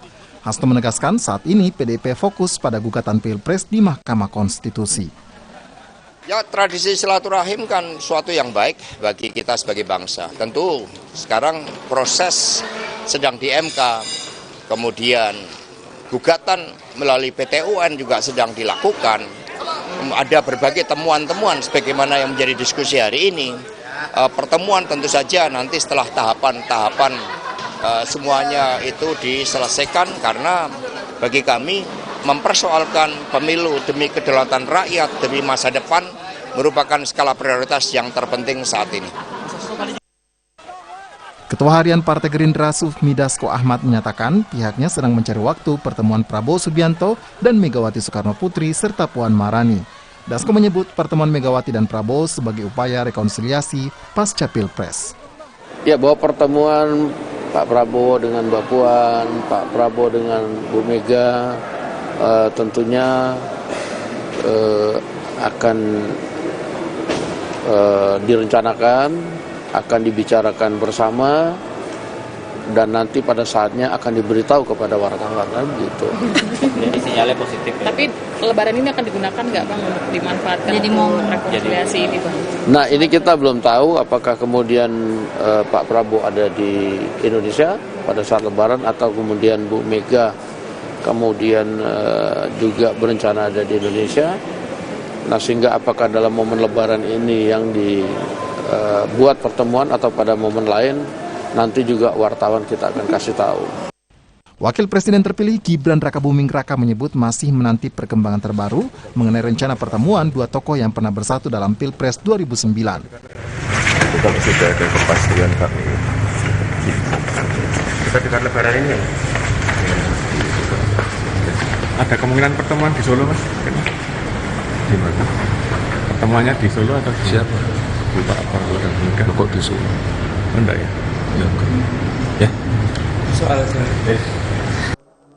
Sinyal pertemuan kedua pemimpin parpol besar itu sempat disampaikan oleh Putri Megawati yang juga Ketua DPP PDI Perjuangan kala memimpin rapat paripurna penutupan masa sidang DPR hari Kamis lalu. Puan hanya menyebut saat itu pertemuan keduanya usai Lebaran. Tim Liputan, Kompas TV. Komunitas remaja di Aceh mengajarkan anak-anak di kota Banda Aceh cara mengelola sampah yang benar. Usai jeda di segmen Cerita Nusantara akan hadir bersama Mercy Tirayu.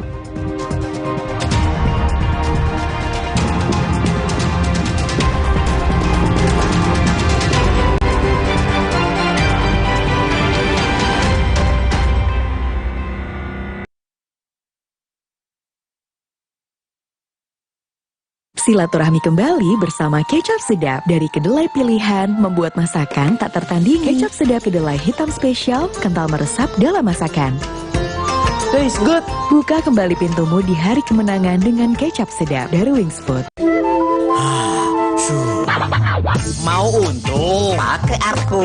Tinggal sorong. Lebih kuat, desain inovatif, teknologi Jepang. Arko merah cocok untuk angkut apa saja.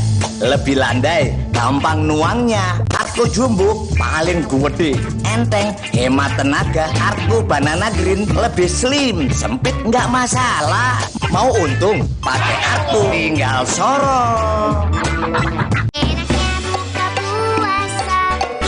Makannya aroma kelapa, manis dan gurih, lumer di mulut. Manis gurihnya kelapa asli, hangatkan Ramadan. Hangatnya warna kuning pagi ketika bersama menikmati momen istimewa saat sahur tiba. Sambut sentuhan warna baru Ramadan dari Nippon Tea. Baru, kopi ABC Kahwa. Nikmati kebersamaan dengan kebaikan. Kopi susu kurma ABC Kahwa. Kopi ABC Kahwa. Terasa nikmatnya, terasa baiknya. Sakit kepala? Minum Paramex. Gue. Andalan nih. Paramex cepat kerjanya, gak pakai lama. Cepat redakan sakit kepala, aman sesuai dosis anjuran untuk redakan nyeri. Sakit kepala, Paramex obatnya. Produksi Konimex. Kalau sakit hati, aduh, nyeri otot. Segera minum Paramex nyeri otot. Redakan nyeri otot, sendi, dan pegal linu. nyeri otot, Paramex nyeri otot. Produksi Konimex. Ayam. Nggak usah takut, kan ada Agoda. Agoda. Bisa liburan murah di banyak hotel.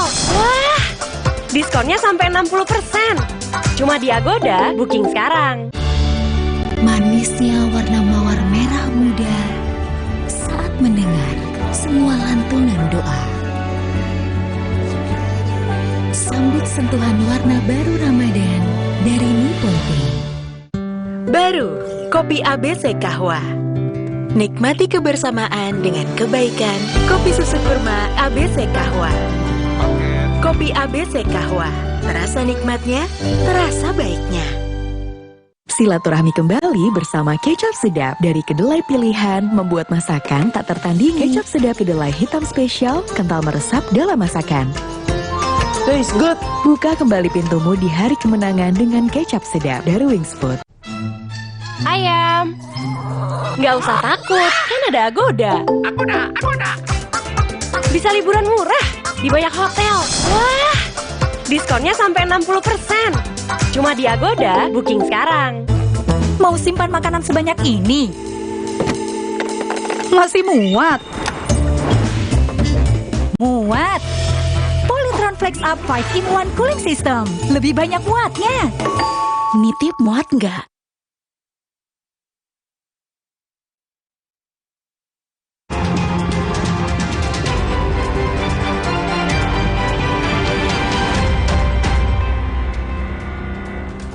Saudara, kini saatnya kita simak sejumlah informasi menarik dari Biro Kompas TV di Tanah Air dalam segmen Cerita Nusantara. Kali ini sudah bersiap dua rekan jurnalis Kompas TV, ada Rizka Devi di Aceh dan Wira Mustika Ningtyas di Kendari, Sulawesi Tenggara. Kita akan terlebih dahulu menuju ke Banda Aceh. Selamat siang Rizka, cerita menarik apa dari Aceh siang hari ini? Ya baik, selamat siang Mercy dan juga saudara. Ada dua informasi dari Biro Aceh dalam Cerita Nusantara kali ini. Yakni yang pertama ada komunitas remaja di Aceh mengajarkan anak-anak di kota Banda Aceh cara mengelola sampah yang benar. Nah, mereka diajari cara memilah sampah, baik yang organik maupun non-organik. Mereka juga memperkenalkan aplikasi bank sampah yang bisa menghasilkan keuntungan. Sejumlah anak-anak di kota Banda Aceh mengikuti kegiatan edukasi cara mengelola sampah yang benar yang digelar oleh komunitas yang menggerakkan aplikasi Etikbroh.ya. Etikbroh.ya ini adalah aplikasi pengelolaan sampah inovatif yang bisa diakses oleh masyarakat di kota Banda Aceh. Adapun tujuan dari kegiatan ini untuk meningkatkan kesadaran anak-anak agar mereka terbiasa membuang sampah pada tempatnya, serta mereka bisa membedakan antara sampah organik dan non-organik. Selama kegiatan berlangsung, anak-anak diajari cara pilah-pilih sampah plastik. Konsep bermain sampah belajar ini dilakukan agar anak-anak mudah menyerap informasi soal pentingnya menjaga lingkungan agar tetap bersih dan bebas sampah. Dengan memilih anak-anak sebagai audiens di kegiatan ini, kami berharap anak-anak ini bisa paham bagaimana cara memilah sampah dan memilah sampah juga kayak cara kerjanya itu bagaimana, khususnya aplikasi, sehingga kedepannya mereka bisa menggunakannya sendiri dan membuat bumi ini bersih dari sampah-sampah yang ada di sekitar. Ini kita belajar tentang mengolah sampah di Etikbroh. Iya ya, dan kita belajar mengolah sampah dan juga dengan kid friendly ya. Kita belajar tentang mengolah sampah, tentang sampah organik dan non organik gitu. Seru sih. Tak hanya itu, para orang tua yang mendampingi anak juga diperkenalkan cara menggunakan aplikasi Etikbroh.ya. Mereka bisa menukarkan sampah dengan hadiah yang disediakan oleh pengelola aplikasi sebagai cuan yang bisa didapatkan. Adapun hadiah yang diberikan berupa pupuk kompos, kerajinan tangan dari daur ulang sampah, serta bentuk produk olahan sampah lainnya. Nova Misdayanti, Kompas TV, Banda Aceh. Ya, selanjutnya PMI Kota Banda Aceh gencar mengajak keluarga Kota Banda Aceh dan Aceh Besar untuk mendonorkan darah mereka selama bulan suci Ramadan. Dan kegiatan ini dilakukan usai pelaksanaan salat tarawih.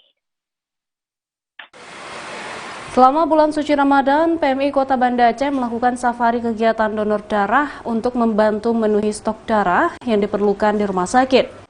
Kegiatan safari Ramadan donor darah itu dilakukan mulai awal Ramadan hingga 4 hari menjelang Lebaran. Petugas PMI mengunjungi setiap masjid yang ada di Kota Banda Aceh dan Kabupaten Aceh Besar untuk mengajak jemaah sholat tarawih agar mau mendonorkan darah mereka. Usai 20 hari Ramadan, petugas PMI kembali menyasar warung kopi karena banyak warga yang bisa ditemui di sana usai tarawih. Sedikitnya lebih dari 1.000 kantong darah sudah dikumpulkan oleh petugas PMI. Namun jumlah itu belum mampu memenuhi target stok darah yang diperlukan hingga Lebaran nanti, yaitu sebanyak 5.000 kantong darah. Karena setiap harinya PMI harus mendistribusikan 200 kantong darah untuk rumah sakit yang ada di Kota Banda Aceh, terutama untuk pasien talasemia, ibu melahirkan, pasien operasi, dan pasien kecelakaan lalu lintas. Selama ini kan kita kebutuhan darah untuk Banda Aceh dan Aceh ya.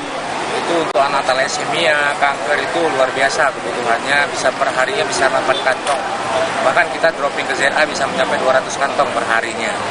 Di sini kita target pertama saat puasa awal sampai dengan tanggal 16 puasa kemarin, itu khususnya kita fokus ke masjid.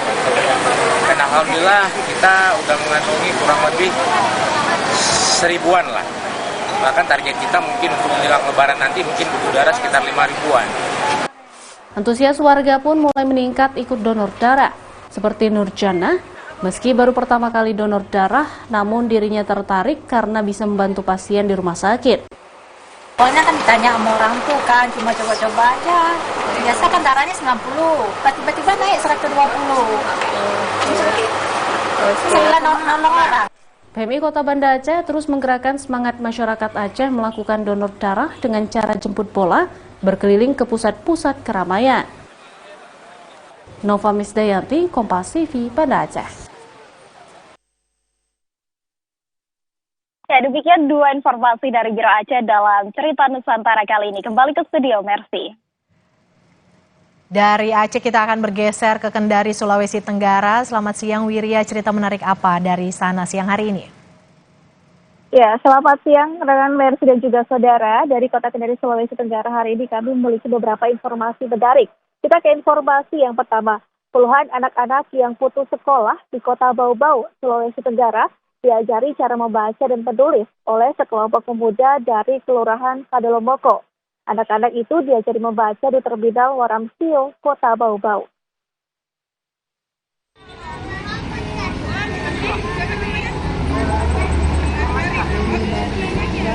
Puluhan anak-anak yang putus sekolah diajari cara membaca dan menulis oleh sekelompok pemuda dari Kelurahan Kadolomoko, Kecamatan Kokalukuna, Kota Bau-Bau. Anak-anak itu diajari membaca di Terminal Waramsio, Kelurahan Kadolomoko, Kota Bau-Bau. Walaupun matahari mulai turun dan beranjak tenggelam, tidak menyurutkan semangat puluhan anak-anak untuk berkumpul di Terminal Waramsio. Dengan beralaskan tikar, puluhan anak-anak dengan beragam usia mulai duduk di atas terpal. Beberapa orang pemuda yang membawakan buku kemudian memberikan satu persatu kepada anak-anak dengan penuh antusias. Anak-anak tersebut semangat membaca buku dan juga terkadang bertanya kepada kakak-kakak yang mendampinginya. Selain diajar membaca dan menulis, anak-anak juga diajari berhitung, menggambar, bahkan mendengarkan cerita. Butin, anak yang belajar, mengaku senang dengan belajar di Terminal Waramsio. Ia mengaku suka untuk mewarnai saat belajar. Ada perasaanmu selama belajar di Lapa? Senang sekali. Terus apa saja yang kau pelajari selama ini? Membaca, menggambar, bercerita. Banyak. Apa yang paling kau suka dari itu? Mewarnai. Aktivitas belajar di Terminal Waramsio sudah dilakukan sejak setahun lalu yang dilakukan oleh 7 orang pemuda yang tergabung dalam wadah inspirasi Kampung Kadolomoko. Muhammad Rifan, salah seorang pengajar, mengatakan bersama dengan rekannya resah dengan banyaknya anak yang putus sekolah di lingkungannya, kemudian dirinya bergerak mendirikan inspirasi Kampung Kadolomoko untuk mengajari anak-anak tentang adab juga pendidikan umum. Beberapa pemuda Kelurahan Kadolomoko di mana kita memiliki keresahan yang sama di lingkungan sekitar. Karena kami lihat di lingkungan sekitar itu banyak yang putus sekolah di umur-umur yang harusnya mereka itu sekolah, namun mereka putus di tengah jalan dan tidak melanjutkan lagi pendidikan. Untuk anak-anak yang kami ajarkan itu bagaimana tentang adab, bagaimana tentang hargai yang lebih tua, bagaimana juga kita mengajarkan tentang pendidikan-pendidikan yang diajarkan, ajaran-ajaran yang pendidikan-pendidikan yang diajarkan di sekolah. Seperti mata pelajaran umum yang ada di sekolah. Terus ada juga beberapa yang mungkin tidak diajarkan di sekolah, kami mempraktekkan di sini. Dan sembari kita bermain, senang-senang dan belajar. Aktivitas belajar untuk anak putus sekolah yang dilakukan sekelompok pemuda itu diharapkan mendapatkan perhatian dari pemerintah daerah sehingga anak yang putus sekolah bisa kembali bersekolah. Kontributor Devriat Noneke, Kompas TV Bau-Bau, Sulawesi Tenggara. Kita ke informasi selanjutnya, Saudara. Kepolisian Resor Kota Kendari siap menjaga rumah kosong yang ditinggal mudik oleh penghuninya. Kapolresta mengimbau kepada seluruh masyarakat yang melaksanakan mudik untuk melapor ke Polres maupun Polsek terdekat agar menjadi perhatian.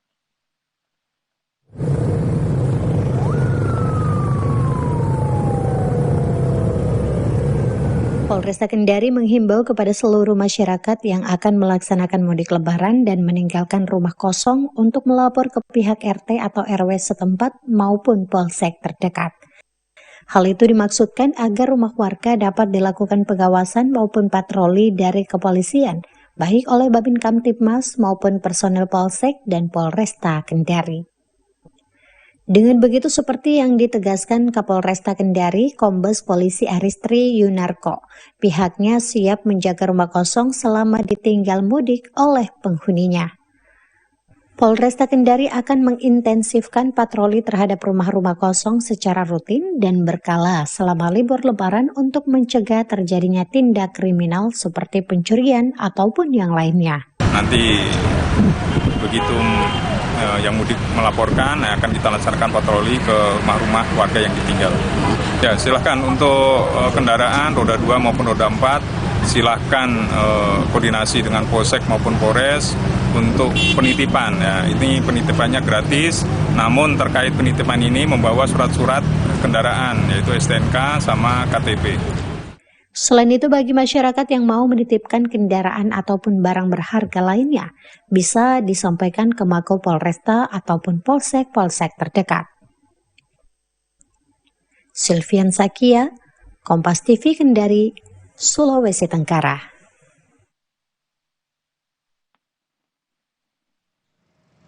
Dan itulah tadi beberapa informasi dari Kendari, Sulawesi Tenggara. Kembali ke studio bersama rekan Bersi.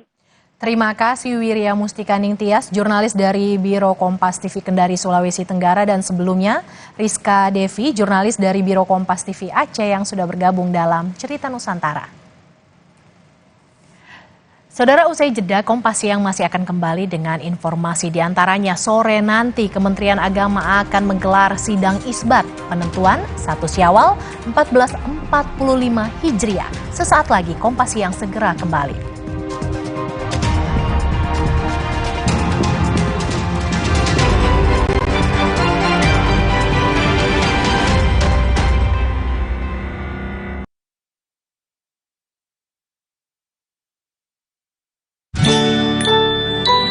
Sampai. Apa nutrisinya kurang? Nutrisi berperan penting dalam pertumbuhan. Bantu optimalkan 50% tumbuh nyata. Pediasure dengan triple protein. Yeay, dukung pertumbuhan nyata. Baru Indomie rawon pedas mercon dengan kluwak asli yang bikin kuahnya hitam dan gurih. Wanginya rawon banget. Pasti pakai kluwak nih. Pedas juga ya? Rawon banget. Baru Indomie rawon pedas mercon. Hey guys.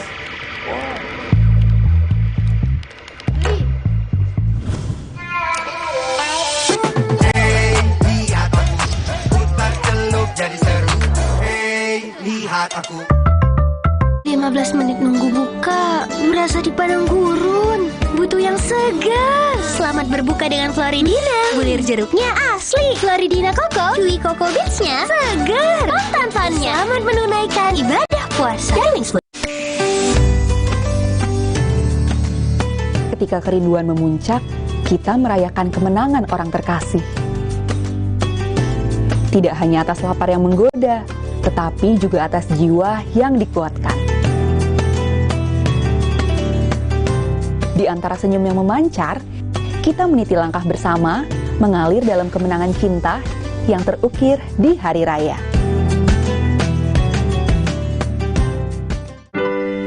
Ramadan ini gue bersyukur kita bisa bertemu kembali. Bersyukur untuk kebersamaan, penuh semangat, penuh keceriaan. Bersyukur hari ini dan esok manis kemenangan pasti kita dapatkan. Bersyukur Top Coffee selalu hadir menemani kita. Dari Bingspot.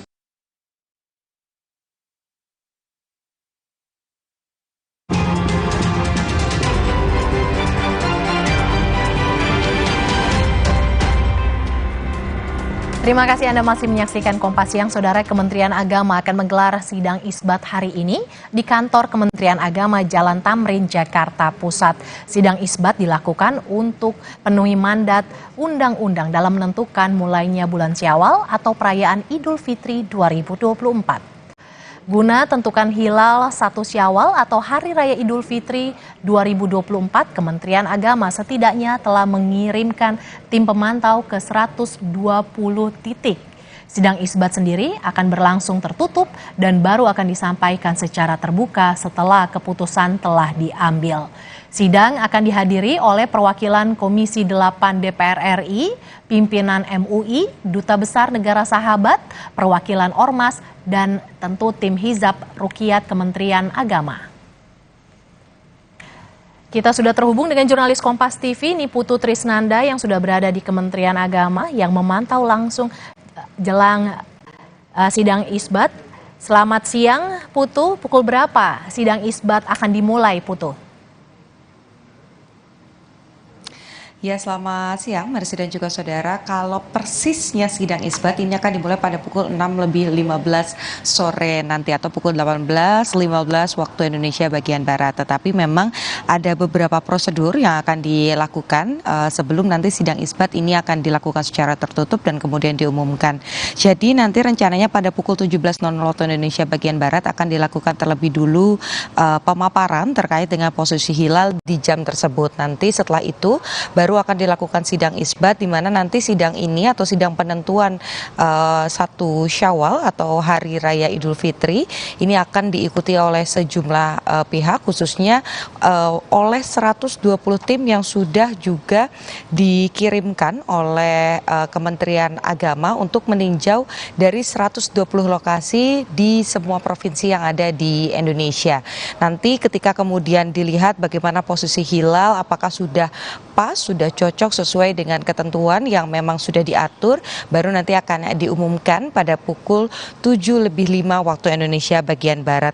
Memang kalau kita berbicara soal sidang isbat sendiri ini mengacu pada kriteria MABIMS atau Menteri Agama Brunei, Indonesia, Malaysia dan juga Singapura. Ada hal yang harus dipenuhi, yaitu di mana hilal atau posisi bulan ini harus berada di posisi 3 derajat dan sudut elongasi atau sudut jarak bulan dan matahari ini berada di 6,4 derajat. Dan kalau melihat bagaimana kemudian yang sudah dibicarakan ataupun juga dirapatkan oleh Kementerian Agama dan juga tim yang memang mencari hilal begitu ya di 120 titik tadi, ini diprediksi di tanggal 9 April 2024 nanti posisi bulan ini berada antara 4 derajat, kemudian juga 4 sampai dengan 7 derajat dengan sudut elongasi 52 sampai dengan 10. Jadi kalau kita lihat bagaimana posisinya, kurang lebih ini memang sudah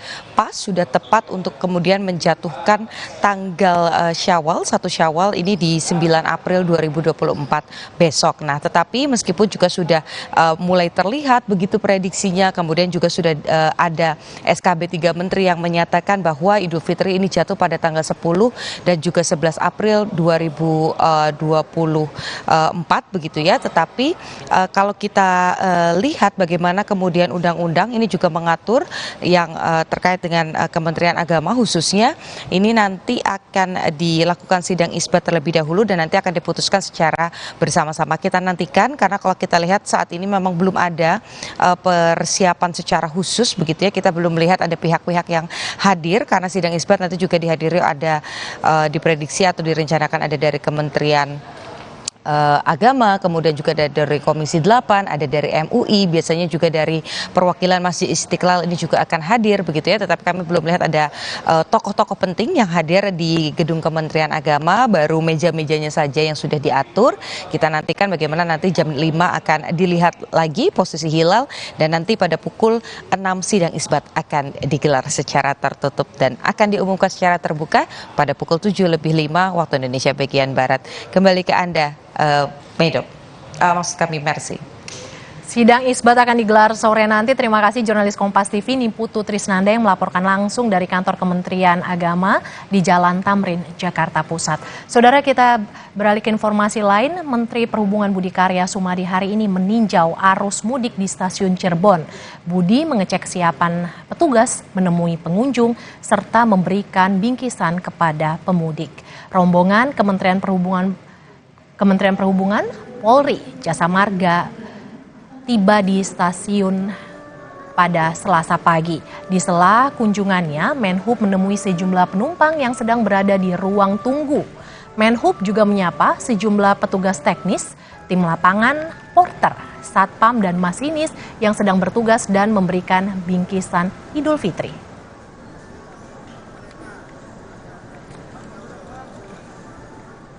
Saudara, satu hari jelang Lebaran, pemudik motor dari wilayah Jabodetabek yang melewati jalur Kalimalang, Kota Bekasi, Jawa Barat terpantau masih ramai. Pemotor didominasi pemudik dengan tujuan kota di Jawa Barat dan juga Jawa Tengah. Mereka memilih pulang kampung pada Selasa pagi atau satu hari jelang Idul Fitri untuk menghindari macet. Meski sudah ada larangan bagi pemudik menggunakan motor, para pemudik tetap nekat membawa barang melebihi dan juga membawa penumpang yang melebihi kapasitas.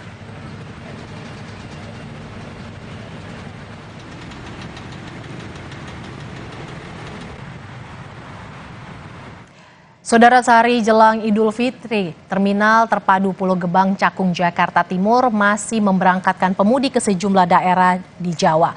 Jumlah pemudik berkurang karena puncak arus mudik sudah terlewati. Sejak Selasa pagi, total ada 4 armada bus yang telah berangkat membawa 27 penumpang.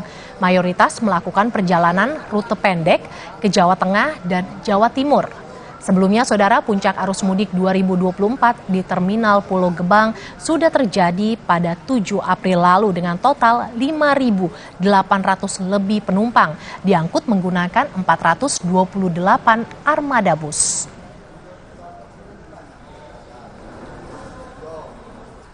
Pantauan kami di lapangan untuk saat ini Terminal Pulau Gebang bagi para pemudiknya sudah mulai agak menurun dibandingkan hari-hari sebelumnya.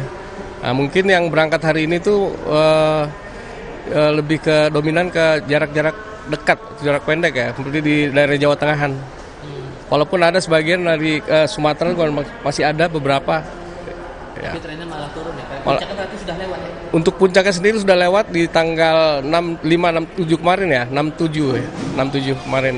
Tepatnya di tanggal 7 puncaknya. Untuk saat ini yang diberangkatkan akan prediksi perkiraannya sepanjang hari ini bakal berapa banyak? Ya mungkin masih dari pantauan di lapangan masih mengalir aja sih untuk saat ini, cuman cenderung agak menurun, agak turun gitu.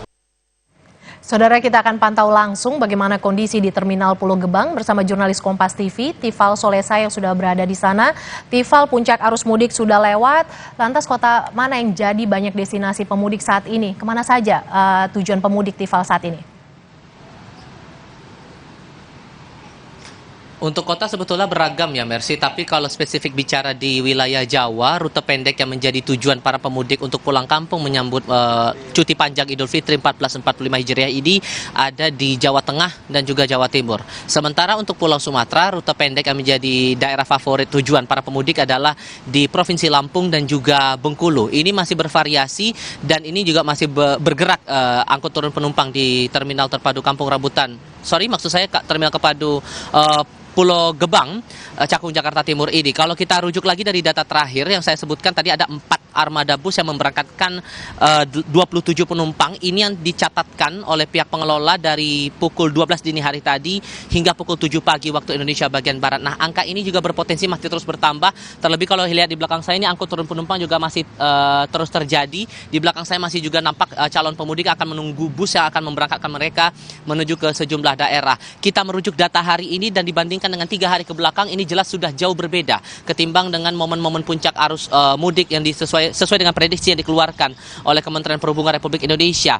Kalau terakhir kali yang kami konfirmasi kepada pihak pengelola terminal begitu, puncak sudah terjadi atau puncak arus mudik ini sudah terjadi di tanggal 7 April 2024 dengan total penumpang yang diangkut hampir 6.000 orang dengan menggunakan 428 armada bus. Sementara di tanggal 6 ada 403 unit bus dan tanggal 8 turun menjadi 380 unit bus dengan jumlah penumpang yang juga berkurang saat itu 4.360 orang. Ini juga merata ke sejumlah daerah, terutama di sebagian Pulau Sumatera dan juga beberapa daerah di Pulau Jawa seperti Jawa Tengah, daerah istimewa Yogyakarta dan juga di Jawa Timur. Kemungkinannya pergerakan arus mudik ini masih akan tetap terjadi sampai esok hari. Kalau kemungkinannya ini sesuai dengan hasil sidang isbat, apabila besok menjadi penetapan atau juga menjadi tanggal pelaksanaan Idul Fitri, maka kemungkinan esok hari masih akan tetap terjadi mobilitas dari para pemudik untuk menuju ke sejumlah daerah. Mercy. Tifal, tes kesehatan wajib dijalani oleh para sopir bus. Bagaimana pantauan Anda dengan hasil tes kesehatan para sopir ini, Tifal?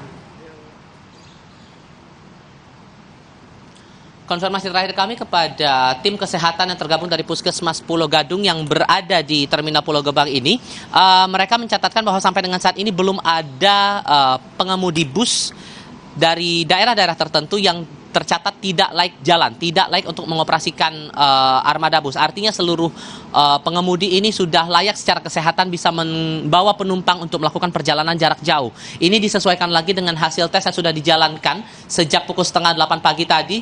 Layanan cek kesehatan ini dioperasikan begitu di Terminal Pulau Gebang ini, dan diterapkan di sini bahwa ada beberapa syarat yang akan dilakukan atau tes-tes kesehatan yang diterapkan di sini seperti tes urin, kemudian tes anti narkoba, kemudian tes kesehatan secara umum baik itu untuk menimbang berat badan dan juga mengukur tekanan darah begitu. Ada beberapa indikator yang menjadi tolok ukur di sini seperti kondisi kesehatan, kemudian apakah dari hasil tes kesehatan positif atau negatif narkoba, lalu juga penggunaan minuman keras dan hal-hal lainnya begitu, terutama masalah tekanan darah. Ini juga penting di sini, terutama tes gula darah. Saat kemudian beberapa indikator ini dipandang aman oleh tim kesehatan, maka nantinya para pengemudi bus ini akan diberikan surat khusus yang menandakan mereka bisa layak jalan dengan tanda atau kode warna hijau.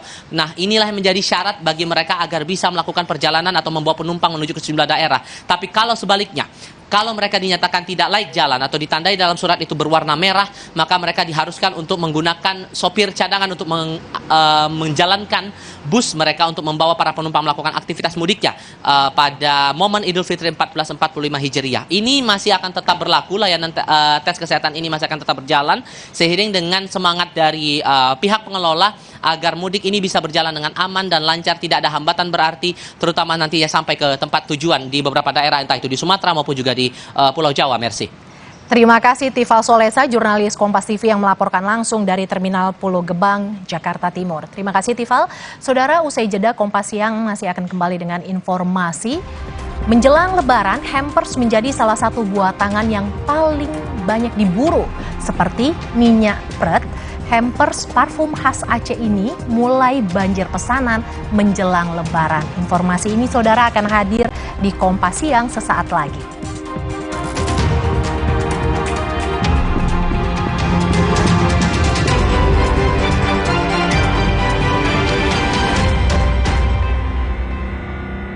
Saya beneran sedap. Cobain.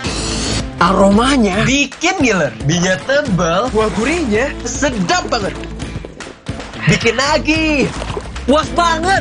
Baru mie sedap Singapura Spicy Laksa dari Wingsfood. Optimalkan kemajuan 50% tumbuh nyata si kecil dengan nutrisi tepat dan perhatian terbaik. Pediasure dipercaya lebih dari 25 tahun dukung pertumbuhan nyata. Hey guys.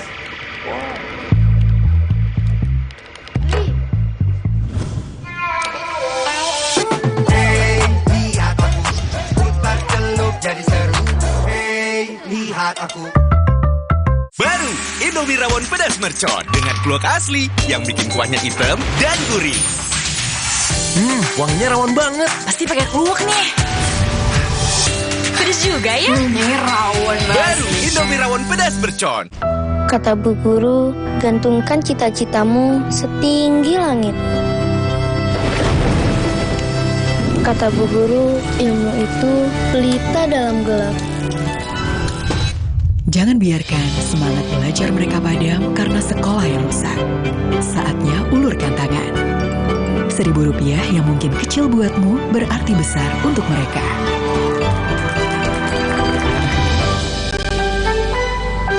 Ada yang baru nih dari Jepang. Wah, Misdap Tasty Chicken Teriyaki. Wow! Dipanggang khas Jepang, manis, gurih, caramelized dengan teknologi detox. Siap makan Chicken Teriyaki. Rasanya, so tasty. Ada seaweed crunch. Autentik Jepang asli. Oishi. Rasanya enak, minyak kenyal. Cobain chicken teriyaki 100% daging ayam asli. Tasty Chicken Teriyaki dari Wings Food.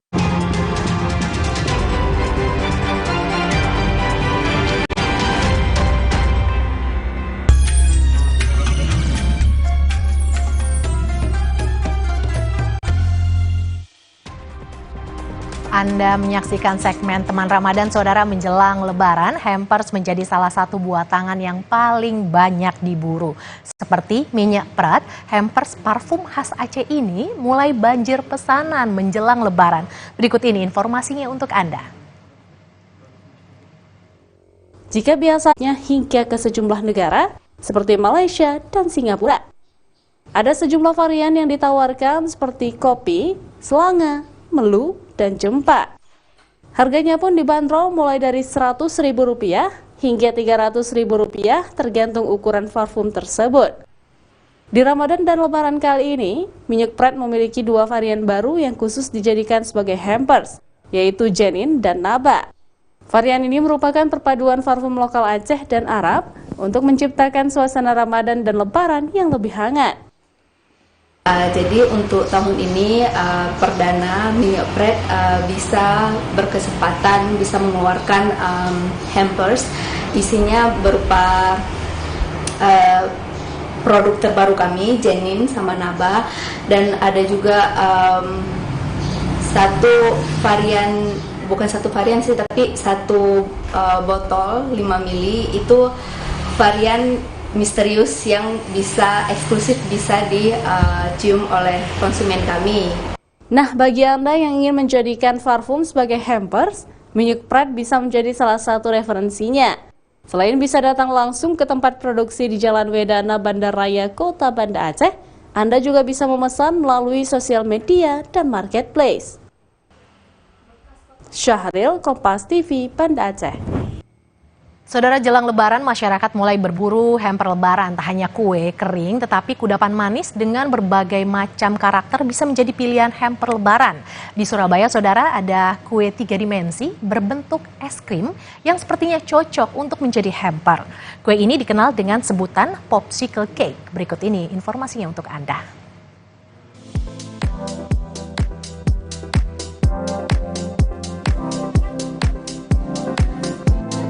Tak hanya kue kering saja yang bisa dijadikan sebagai hamper Lebaran, namun juga berbagai macam kudapan manis seperti popsicle cake, kue 3 dimensi berbentuk es krim karakter. Kue ini terbuat dari kue coklat yang dihancurkan, lalu ditambah coklat putih yang telah dilelehkan. Setelah itu, diletakkan di dalam kulkas selama 5 menit agar menjadi padat. Setelah padat, tambahkan lagi kue coklat, coklat putih, dan masukkan stik es krim. Mencetak karakter popsicle cake menggunakan gula fondant sesuai dengan bentuk yang diinginkan membutuhkan waktu sekitar 30 menit. Ini untuk sepasang karakter atau 2 popsicle cakes.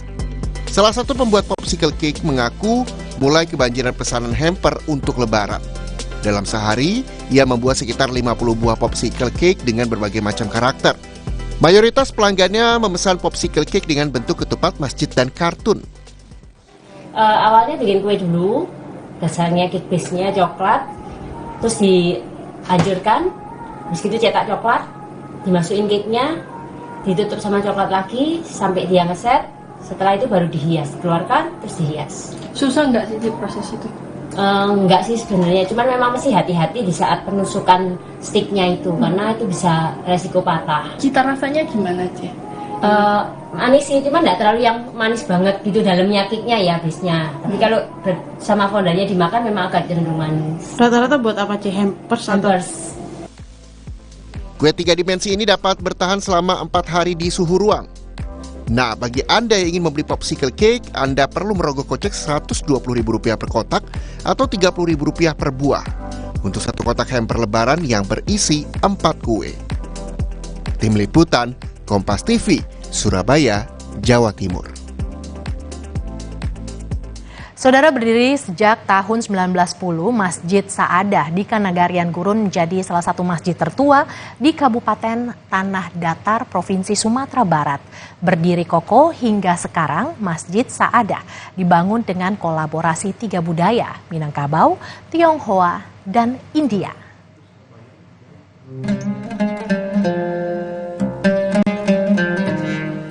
Terletak di Kanagarian Gurun, Kecamatan Sungai Tarap, Kabupaten Tanah Datar, Provinsi Sumatera Barat, Masjid Saadah berdiri dengan anggun yang dibangun pada tahun 1910. Masjid ini mendapatkan sentuhan budaya Tionghoa pada arsitekturalnya. Tidak hanya sentuhan budaya Tionghoa, secara utuh bangunan arsitektur masjid ini menggabungkan 3 akulturasi budaya Tionghoa, India, dan Minangkabau. Di dalam masjid terdapat sebanyak 4 tiang dan 1 tiang penyangga yang berada di atas masjid. Tiang ini pun melambangkan jumlah rukun Islam yang menandakan banyak suku yang ada di Jorong Gurun. Berusia kurang lebih 105 tahun, Masjid Saadah telah beberapa kali mendapatkan perbaikan. Namun, meski dipugar, secara umum tidak terjadi perubahan dari keaslian arsitektural Masjid Saadah Jorong Gurun ini. Masjid ini mulai dibangun tahun 1910, kemudian mulai operasionalnya 1917. Selama ini pembangunan masjid ini ada beberapa kali pemugaran, tapi secara prinsipal tidak merubah bentuk arsitekturalnya. Hanya yang berubah adalah perbaikan sarana-sarana, MCK, kemudian pelataran masjid, pagar masjid, dan menambah kelengkapan-kelengkapan untuk kenyamanan beribadah bagi masyarakat. Masjid Saadah telah ditetapkan oleh Kementerian Budaya sebagai kawasan cagar budaya. Sampai saat ini, masjid ini masih digunakan dengan baik oleh masyarakat Jorong Gurun dalam menjalankan ibadah 5 waktu dan tak terkecuali ibadah tarawih di bulan Ramadan. Rio Yohanes, Kompas TV, Padang, Sumatera Barat. Saudara, berbagai cara dilakukan umat muslim untuk memeriahkan bulan Ramadan. Salah satunya menghias masjid dengan ornamen zaman dulu. Nah, kira-kira seperti apa ya masjid yang diberi hiasan jadul? Berikut ini liputannya untuk Anda.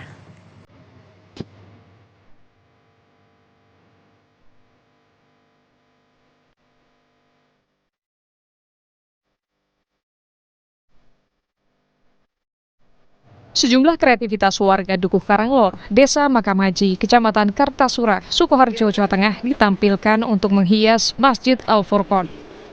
Masjid Al-Furqon yang berada di tengah permukiman warga ini dihias dengan ornamen zaman dahulu atau jadul. Ada kukusan, obor minyak tanah, kentongan, beduk, padasan, kendi, lincak atau kursi bambu, kurungan ayam, caping, dan ada hiasan kaligrafi. Tak kalah menariknya, untuk melengkapi nuansa jadul, jemaah masjid mengadakan buka bersama dengan Kembul Bujono. Nasi pincuk berlaut gudangan atau sayuran rebus berbumbu kelapa parut, telur, tempe bacem, krep pete, dan lain-lain. Makanan ini nantinya akan dinikmati bersama-sama di serambi masjid dan jalan gang saat buka puasa tiba. Menurut takmir masjid, hal ini dilakukan untuk memeriahkan bulan suci Ramadan agar jemaah semakin rajin beribadah ke masjid. Mengambil tema kembali ke tempo dulu dalam rangka untuk mengingat sejarah dan kondisi-kondisi di zaman-zaman dulu, sehingga kita menyiapkan dengan peralatan-peralatan yang sudah mengacu pada tempo dulu. Ada kendi, ada padasan, ada beduk, kemudian juga ada gapuro, dan ini semuanya kita sepakati, kita buat dengan beberapa jamaah, dan alhamdulillah jamaah di Masjid Al-Furqon sungguh antusias dan mendukung kegiatan ini dengan sebaik-baiknya. Setiap tahun tema yang diangkat selalu berbeda. Tahun lalu, masjid ini menghias diri dengan nuansa lampion dari barang bekas. Dan tahun ini, tema tempo dulu dipilih untuk mempercantik tampilan masjid. Nani Hastuti, Kompas TV, Sukoharjo, Jawa Tengah.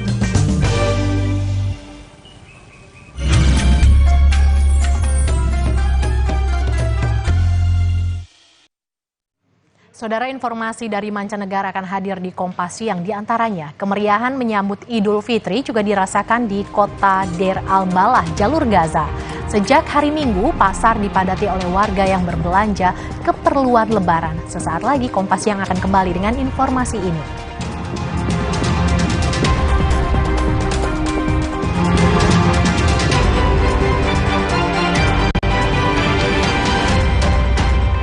Rayakan Idul Fitri bersama program istimewa Kompas TV. Wow, ada reuni, komen, didatangi kawan-kawan lama. Sahabat sejati. Jarang ini kita bertiga kumpul. Dan ada kejutan untuk Hipsi. Apa ya? Ini penyanyi favorit Hipsi. Suci Barbar Show spesial Idul Fitri, Jumat 12 April pukul 9:30 malam di Kompas TV. Kata Bu Guru, gantungkan cita-citamu setinggi langit. Kata Bu Guru, ilmu itu pelita dalam gelap. Jangan biarkan semangat belajar mereka padam karena sekolah yang rusak. Saatnya ulurkan tangan. Rp1.000 yang mungkin kecil buatmu berarti besar untuk mereka.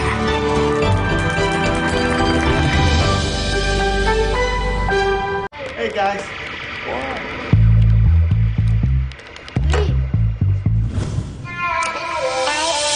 Hey, lihat aku, putar celup jadi seru. Hey, lihat aku.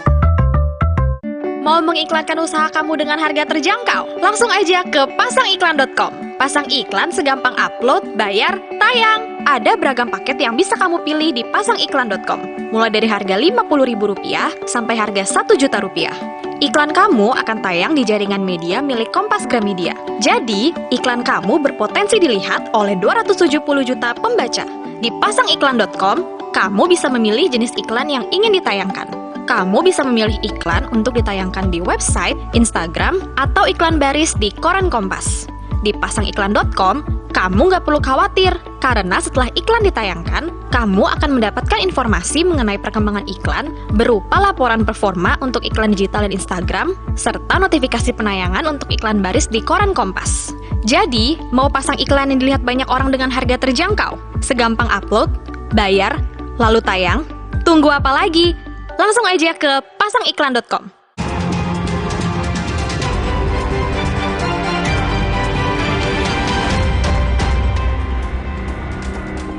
Terima kasih Anda masih menyaksikan Kompas Siang, Saudara. Informasi dari mancanegara, bantuan kemanusiaan kepada warga Palestina di bagian utara jalur Gaza terus mengalir. Namun, Perserikatan Bangsa-Bangsa memperingatkan potensi bencana kelaparan. Puluhan warga Palestina termasuk anak-anak berkumpul di tempat bantuan mendarat, mengambil apapun yang mereka bisa untuk memberi makan keluarga mereka. Tekanan pada Israel telah meningkat agar melonggarkan pembatasan pengiriman bantuan ke wilayah yang darah kemeriahan menyambut Idul Fitri juga terjadi di kota Deir al-Balah, jalur Gaza.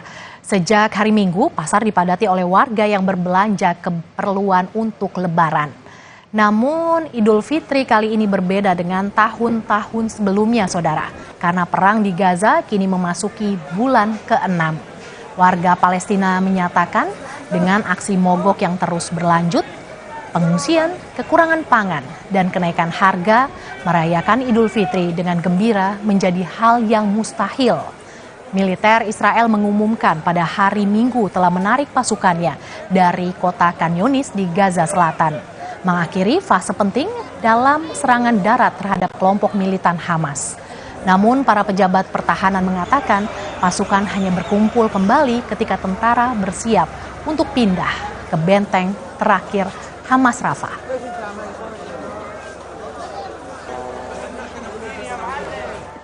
Sebelumnya, Saudara, ribuan orang memadati Masjid Al-Aqsa di Yerusalem menandai malam Lailatul Qadar. Malam ini, malam di mana umat Muslim menghabiskan waktu di masjid untuk berdoa. Namun warga Palestina di Yerusalem mengatakan ada penurunan jumlah orang yang berkumpul di Al-Aqsa untuk berdoa. Di tengah agresinya Israel telah meningkat, di tengah Di tengah agresinya, Israel telah meningkatkan keamanan dan hanya mengizinkan orang-orang tertentu untuk memasuki kompleks tersebut.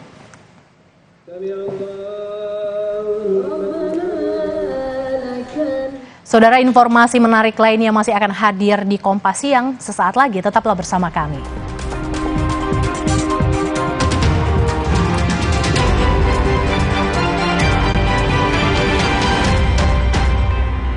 Rayakan Idul Fitri bersama program istimewa Kompas TV. Wow, ada reuni, komen, didatangi kawan-kawan lama. Sahabat sejati. Jarang ini kita bertiga kumpul. Dan ada kejutan untuk Hipsi. Apa ya? Ini penyanyi favorit Hipsi. Suci Barbar Show spesial Idul Fitri, Jumat 12 April pukul 9:30 malam di Kompas TV. Emangnya ada waktu buat sakit kepala? Panadol Extra. Cepat redakan sakit kepala dan nyerinya mengganggu. Dapat diminum sebelum makan dan tidak menyebabkan kantuk. Hey guys.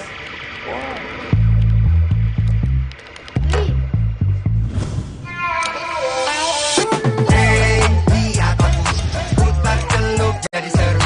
Hey, lihat aku. Rayakan Idul Fitri bersama program istimewa Kompas TV. Masjid bersejarah, penuh dengan kenangan dari perjuangan kaum muslim sebagai simbol suci yang berdiri tegak di langit Eropa. Kenali keistimewaan Masjid Hagia Sophia dalam Hagia Sophia, The Ancient Mosque, Rabu 10 April pukul 3 sore bersama teman Hari Raya. Kompas TV. Raih kemuliaan, sambut kemenangan, nikmati perjalanan visual yang dramatis saat Anda menyimak berbagai fakta dan kisah unik yang tak pernah tersebar sebelumnya tentang situs suci kiblat pertama umat Islam dari orang-orang yang mengabdikan diri di Masjidil Aqsa, Palestina. One Night in Al-Aqsa, Sabtu dan Minggu 13 dan 14 April pukul 10 malam di Kompas TV, teman Hari Raya. Rayakan Idul Fitri bersama program istimewa Kompas TV. Ikuti kami menjelajahi kota yang menjadi kejayaan peradaban Islam di seluruh dunia. Bersama kita pelajari budaya dan sejarah di baliknya. Cities of Faith, Rabu 10 April pukul 10 pagi. Bersama teman Hari Raya, Kompas TV.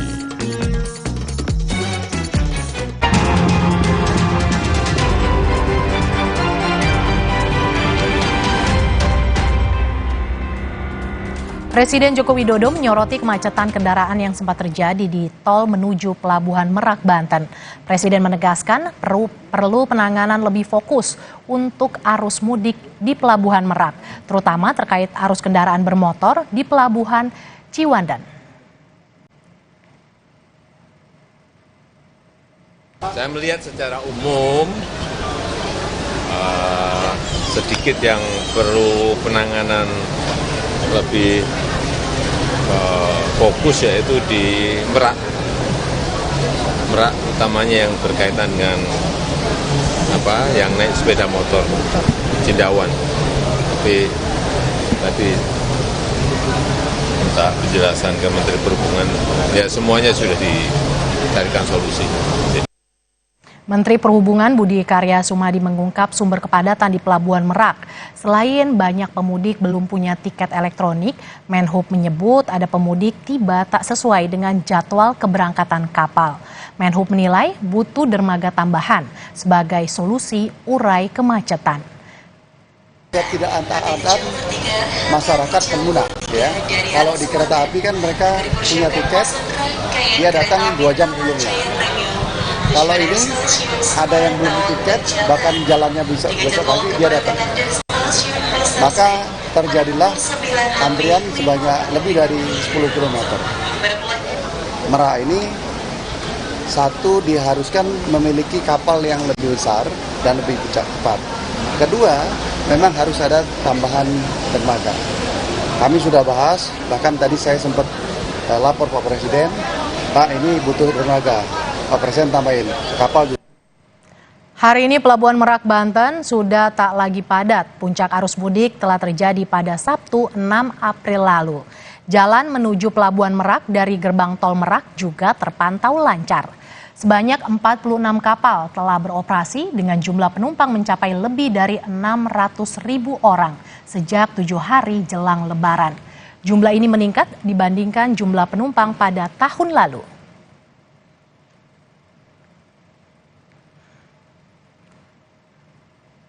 Saudara Kapolri Jenderal Listio Sigit Prabowo menyebut puncak arus mudik Lebaran 2024 di tol telah terjadi 4 hari sebelum Lebaran. Kapolri menegaskan puncak arus mudik sudah terlampaui dengan baik. Kapolri Jenderal Listio Sigit Prabowo menyatakan manajemen arus mudik Lebaran 2024 di ruas tol sudah bagus dan terlampaui dengan baik. Selain itu, Kapolri menyebut terjadi peningkatan kecepatan kendaraan dari biasanya 8 jam menjadi 6 atau 7 jam.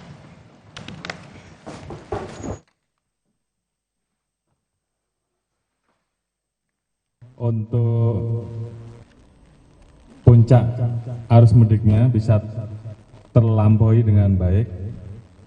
Jadi kalau tahun 2023 itu di H-3, kali ini bergeser di H-4 dengan tingkat puncak arus mudiknya yang turun dan ini tersebar di hari-hari sebelumnya. Saya kira secara manajemen ini sudah bagus dan juga terjadi peningkatan kecepatan untuk pencapaian dari mulai start sampai dengan Jawa Tengah, Pak ya, yang biasanya 8 jam kali ini menjadi 6,7 jam, jadi ada perbaikan.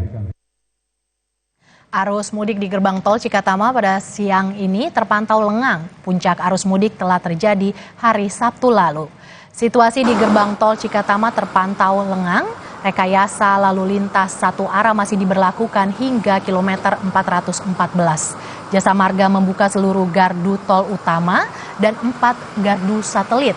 Semakin siang, situasi terpantau semakin lengang.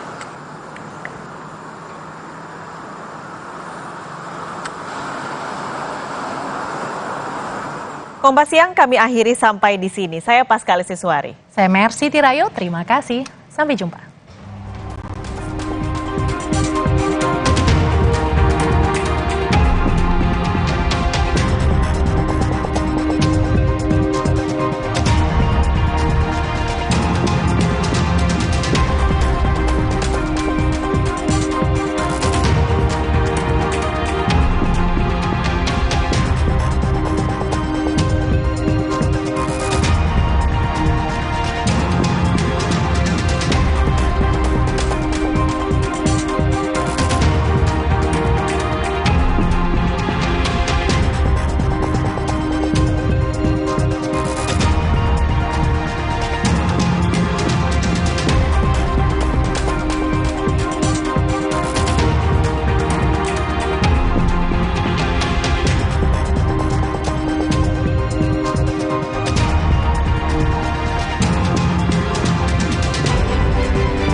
Terima kasih Anda telah menyaksikan Kompas Siang yang didukung oleh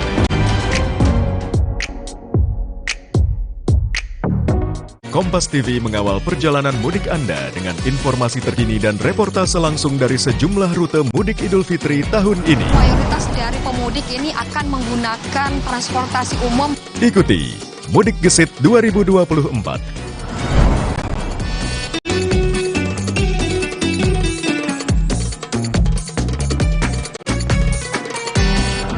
Live di Kompas TV.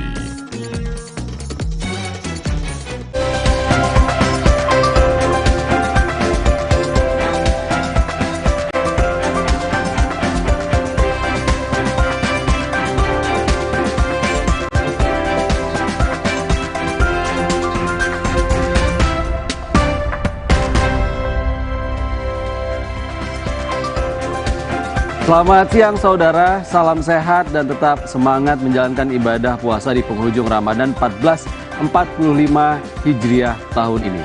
Senang sekali kami kembali menyapa Anda dengan sejumlah informasi yang sudah disiapkan tim redaksi Kompas TV untuk menemani Anda siang hari ini. Saya Ihsan Sitorus, seperti biasa kami punya 3 sorotan utama di Sapa Indonesia Siang.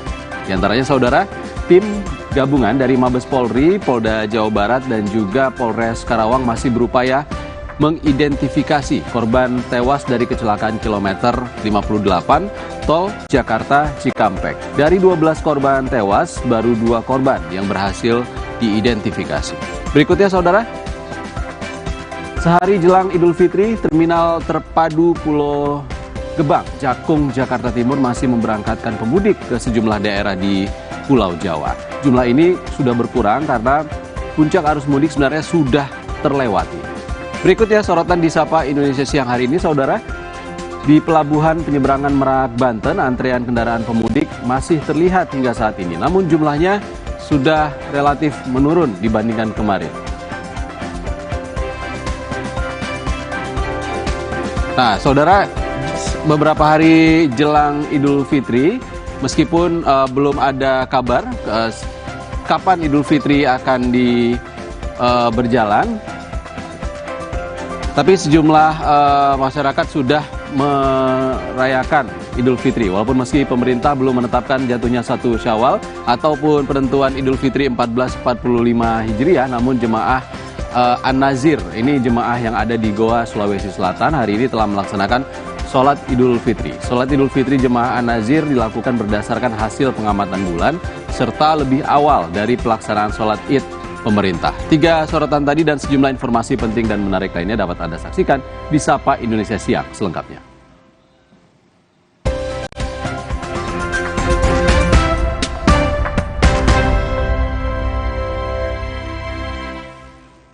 Saudara, tim gabungan dari Mabes Polri, Polda Jawa Barat dan juga Polres Karawang masih berupaya mengidentifikasi korban kecelakaan beruntun yang saat ini berada di RSUD Karawang. Dari 12 korban meninggal, 2 korban berhasil diidentifikasi. Proses identifikasi korban tewas akibat kecelakaan maut di ruas tol Jakarta Cikampek terus dilakukan. Kondisi luka pada tubuh jenazah menjadi kendala sulitnya identifikasi korban. Sementara itu, sejumlah keluarga mulai mendatangi RSUD Karawang untuk memastikan apakah ada anggota keluarganya yang menjadi korban. Salah satu keluarga berasal dari Ciamis yang datang untuk mengidentifikasi korban. Keluarga menduga anggota keluarganya menjadi korban berdasarkan kendaraan yang digunakan para korban untuk mudik dari Bogor menuju Ciamis.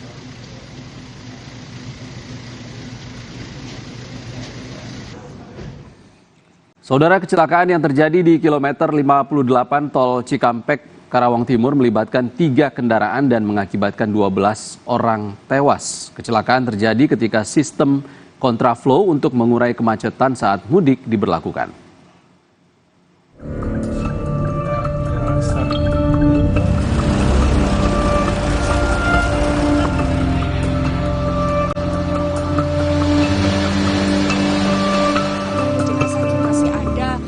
Tabrakan beruntun terjadi di kilometer 58 jalur kontraflow tol Jakarta Cikampek, Karawang, Jawa Barat, Senin pagi. Kecelakaan melibatkan 3 kendaraan, yakni Daihatsu Grand Max, Daihatsu Terios, dan bus Prima Jasa. yang mengakibatkan 12 orang tewas. Sopir bus Prima Jasa menjelaskan, kecelakaan berawal dari mobil Grand Max yang tiba-tiba oleng ke kanan saat berada di jalur kontraflow. Kemudian datang bus Prima Jasa hingga kecelakaan terjadi. Sedangkan mobil Terios menabrak bagian belakang bus Prima Jasa. Usai tabrakan, 2 kendaraan terbakar. Kejadiannya Pak, kita kan ini kontraflow dari arah Jakarta nih, kita ke Bandung enggak. Kita kan emang ada posisi kanan gitu kan, terus. Jadi tiba-tiba itu mobil Grand Max itu nyebrang Pak ke saya. Ya jangan saya menghindar, tiba-tiba di depan saya menghindar begini tuh. Nonong ini ada kakinya ada tuh teman saya juga. Saya udah Pak dia suruh telepon sama saya. Mobil Prima Jasa, Bapak? Iya beradu Beradu sama saya, dia ngaduin saya akhirnya kan. Kalau mobil yang itu adanya posisinya di kiri, kayaknya kena mobil saya langsung balik begitu dia. Saat ini, tim dari Polda Jawa Barat dibantu Korlantas Polri telah melakukan investigasi penyebab kecelakaan maut di kilometer 58 Tol Jakarta Cikampek. Dari hasil sementara berdasarkan rekaman CCTV, kecelakaan terjadi di lajur kontraflow. Ya itu, kayak seperti saya tadi, Grand Max ini datang dari Jakarta, ya, dari arah Jakarta menuju ke timur menggunakan kontraflow di TKP. Itu ini menurut pantauan sementara dari CCTV itu oleng ke kanan sehingga menabrak bis dan menabrak kendaraan lainnya yang ada di belakang bis. Saat ini seluruh korban tewas berada di RSUD Karawang untuk proses identifikasi. Polisi juga membuka posko antemortem bagi keluarga untuk memudahkan identifikasi.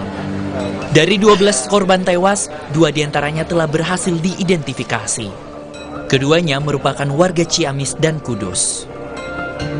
Yang Grand Max itu juga sudah dipastikan jumlah penumpangnya 12 orang dan semuanya meninggal.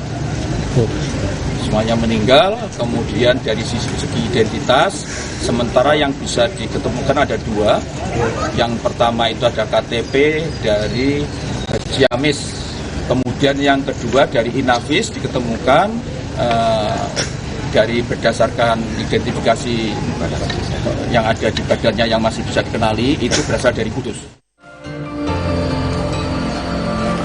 Hingga kini, proses identifikasi terhadap korban tewas dalam kecelakaan di ruas tol Jakarta Cikampek kilometer 58 masih berlangsung. Polisi akan melibatkan Kementerian Perhubungan dan KNKT untuk menyelidiki penyebab kecelakaan ini. Tim Liputan, Kompas TV. Saudara, lebih lengkap tentang proses identifikasi korban dan juga penanganan pasca kecelakaan, kita akan tanyakan langsung pada jurnalis Kompas TV, Adi Wahadi yang saat ini berada di RSUD Karawang, Jawa Barat. Selamat siang. Adi, setelah identifikasi 2 korban sebelumnya, masih ada 10 korban meninggal dunia lagi yang belum teridentifikasi. Apakah sudah ada kabar hari ini yang sudah teridentifikasi lanjutan? Iksan dan juga saudara, saat ini kami masih menunggu hasil dari identifikasi oleh tim gabungan dari Mabes Polri, yakni tim GPI Polri, Inavis, serta dokter forensik dari RSUD Karawang. Informasi yang kami terima, ada tambahan hasil jumlah korban yang berhasil diidentifikasi, namun itu belum dirilis secara resmi oleh pihak kepolisian. Kami masih menunggu terkait data berapa dari total 12 korban yang berhasil diidentifikasi. Sejauh ini, dari kemarin hingga saat ini, yang telah resmi dirilis oleh pihak kepolisian adalah 2 jenazah korban tabrakan di kilometer 58 sebanyak 2 orang dan sisanya adalah 10 orang. Saat ini masih dalam tahap proses identifikasi secara mendalam. Iksan dan juga saudara, sejumlah tahapan identifikasi ini masih terus dilakukan. Pihak kepolisian dari tim forensik dan tim lainnya bekerja keras agar kemudian proses identifikasi ini berjalan dengan baik dan lancar. Sebenarnya berdasarkan informasi yang kami terima, pihak kepolisian setelah menerima jenazah dari TKP menuju ke lokasi ini, langsung melakukan sejumlah upaya-upaya. Salah satunya pengambilan sampel dari para korban. Namun demikian, identifikasi ini terkendala oleh pembanding. Artinya pembanding ini adalah keluarga terdekat dari para korban untuk mencocokkan antara jenazah dan keluarga korban yang sejak kemarin hingga saat ini masih ditunggu kedatangannya untuk melakukan perbandingan. Langkah pertama sebenarnya yang untuk bisa mengungkap identitas dari para korban adalah melalui sidik jari. Sebenarnya efektivitas dari sidik jari ini cukup tinggi, hampir 100%, karena langsung bisa keluar data ketika pihak kepolisian melakukan identifikasi dengan cara itu. Namun demikian, kendalanya adalah kondisi jenazah yang sudah tidak utuh lagi, sidik jari rusak, sehingga langkah berikutnya adalah melakukan perbandingan terkait ciri-ciri dari fisik korban, mulai dari kondisi muka, susunan gigi, dan tanda lahir yang bisa dikenali. Namun kondisi juga itu lagi-lagi terkendala oleh kondisi dari jasad atau jenazah yang sudah tidak utuh lagi, sehingga jalan satu-satunya untuk bisa mengungkap identitas dari para korban adalah melakukan tes DNA, pengambilan sampel darah, kemudian dibandingkan dengan keluarga. Dan tadi pihak kepolisian telah berusaha mencari para keluarga korban, yakni dari wilayah Bogor, tempat keberangkatan dari para korban, dan di wilayah Ciawi, Jawa Barat, tempat tujuan dari korban ini. Dan upaya-upaya tersebut nampaknya sudah berhasil. Kepolisian telah membantu, terutama Polres Bogor dan Polres Ciawi ini membantu kedatangan atau keberangkatan mereka para keluarga korban untuk melakukan tes DNA ke Rumah Sakit Umum Daerah Kabupaten Karawang. Dan saat ini proses DNA masih dilakukan, kita semua masih menunggu hasil. Dan rencananya pukul 14 nanti pihak kepolisian akan merilis kembali upayanya melakukan identifikasi sejumlah korban kecelakaan tersebut. Dan kita berharap semuanya bisa segera teridentifikasi dan bisa dikembalikan kepada keluarga masing-masing. Ihsan. Data apa sebenarnya yang dibutuhkan dari keluarga korban untuk membantu proses identifikasi ini bisa lebih cepat tadi? Kehadiran pihak keluarga adalah yang terpenting, terutama keluarga terdekat dari korban, entah itu orang tua dari laki-laki, orang tua perempuan, atau keluarga dari yang terdekat lain seperti adik kakak dan sebagainya. Dengan kehadiran itu cukup menjadi pembanding pihak kepolisian untuk melakukan tes DNA. Setelah dilakukan tes DNA sebelumnya dari sampel yang diambil dari para korban, kemudian pihak kepolisian juga mengambil sampel dari keluarga korban. Dengan data pembanding tersebut nantinya akan muncul data dari para korban atau identitas korban. Keidentikan dari keluarga dan korban ini juga terdapat skor. Artinya ketika DNA ini dites, kemudian hasilnya keluar, orang yang terdekat, skor mendekati sempurna ke matchingannya, artinya itu bisa dipastikan itu adalah keluarga dari korban tersebut. Oleh karena itu, kehadiran pihak keluarga adalah yang terpenting pada proses identifikasi ini. Oleh karena itu, pihak Polres Karawang ini bekerjasama juga dengan pihak kepolisian dari Polres Bogor, kemudian Ciawi, maksud kami Ciamis, Jawa Barat, untuk bersama-sama melakukan membantu para korban tabrakan ini mendatangkan masing-masing keluarga untuk mempermudah proses identifikasi pihak kepolisian yang saat ini tengah bekerja dan berusaha mengungkap identitas para korban kecelakaan tersebut, Ihsan. Terima kasih Adi Wahdi melaporkan langsung dari RSUD Karawang, Jawa Barat. Kami masih nantikan informasi terbaru dari Anda. Sementara itu, saudara, satu unit minibus dengan kecepatan tinggi di Lumajang, Jawa Timur menabrak 2 orang pengendara sepeda motor. Akibatnya, 2 orang korban yang merupakan suami istri terseret 10 meter dan mengalami luka berat.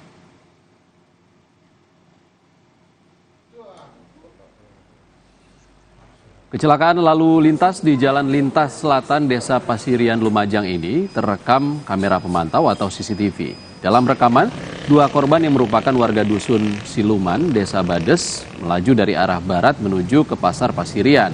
Saat melintas di perempatan Jalan CLS, korban melaju pelan karena kondisi jalan menanjak. Tiba-tiba dari arah selatan muncul minibus dengan kecepatan tinggi. Karena tidak bisa menguasai mobil, akhirnya kecelakaan terjadi. 2 orang pengendara motor harus dibawa ke Rumah Sakit Umum Daerah Pasirian karena mengalami luka di kepala. Dari hasil olah TKP, kecelakaan diduga akibat kelalaian sopir minibus yang melaju dengan kecepatan tinggi.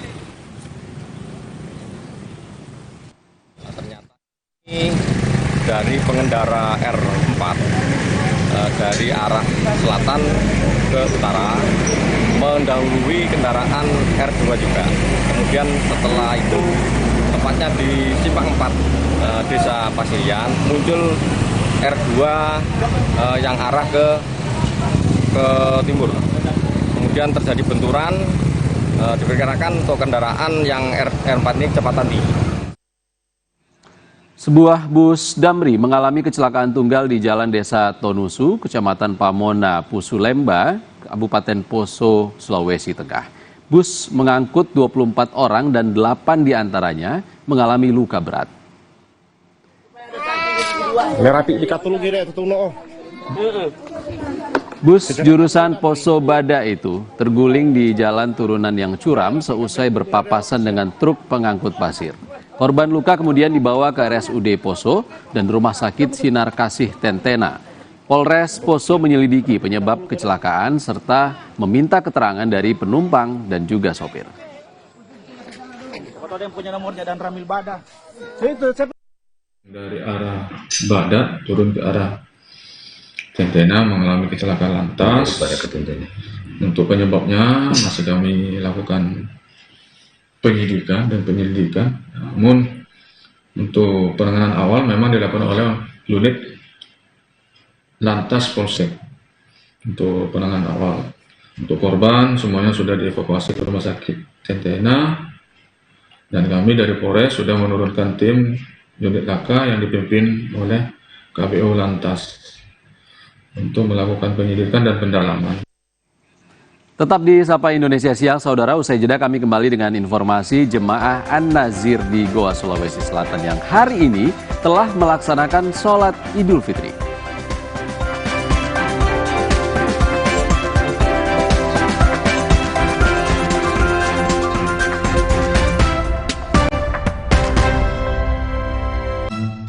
Ayam, nggak usah takut, kan ada Agoda. Bisa liburan murah di banyak hotel. Wah, diskonnya sampai 60%. Cuma di Agoda, booking sekarang. Warna coklat hangat yang ramah, siap menyambut senyum keluarga dengan rasa bersyukur di bulan penuh berkah. Sambut sentuhan warna baru Ramadan dari Nippon Paint. Makan pedas atau gorengan? Adem Sari Herbal Lemon, vitamin C tinggi. Makan juga lebih nikmat. No panas di dalam. Adem Sari. Siap baksos ya. Robo, hadang. Masuk angin. Minum Hada Angin, bantu redakan gejala masuk angin dan pelihara daya tahan tubuh. Hangat di badan. Buyar angine. Hada Angin, buyar angine. Produksi Konimax. Mau untung? Pakai Arko.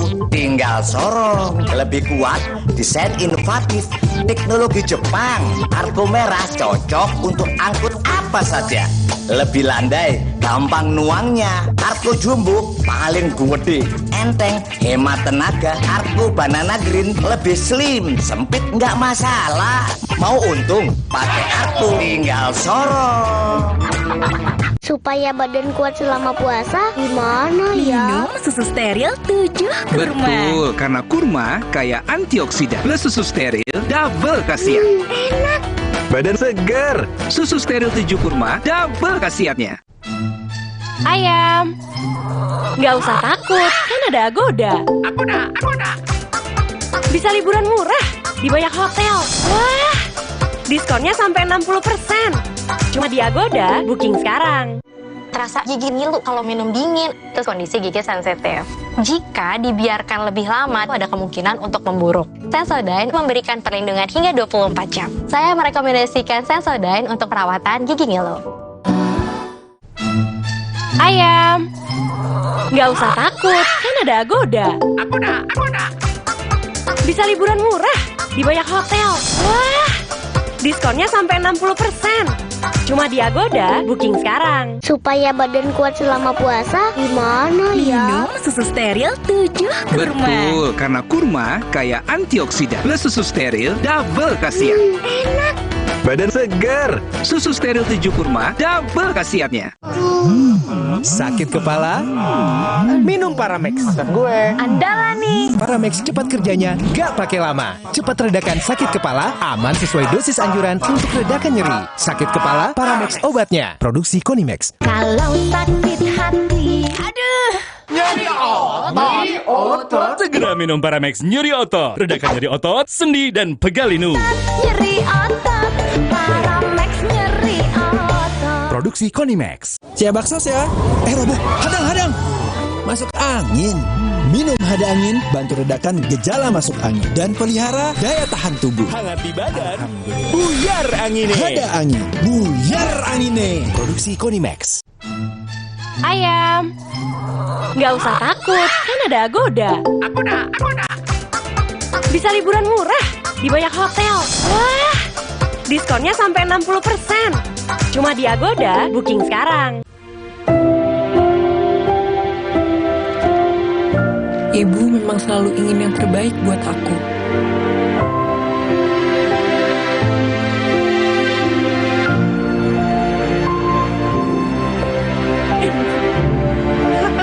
Dan kini, waktunya aku memberi buat ibu.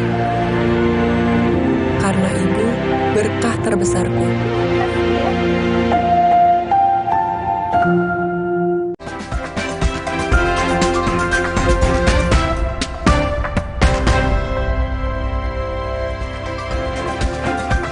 Anda kembali di Sapa Indonesia Siang. Saudara, pos mudik lebaran unik bertema robot polisi masa depan menjadi perhatian warga.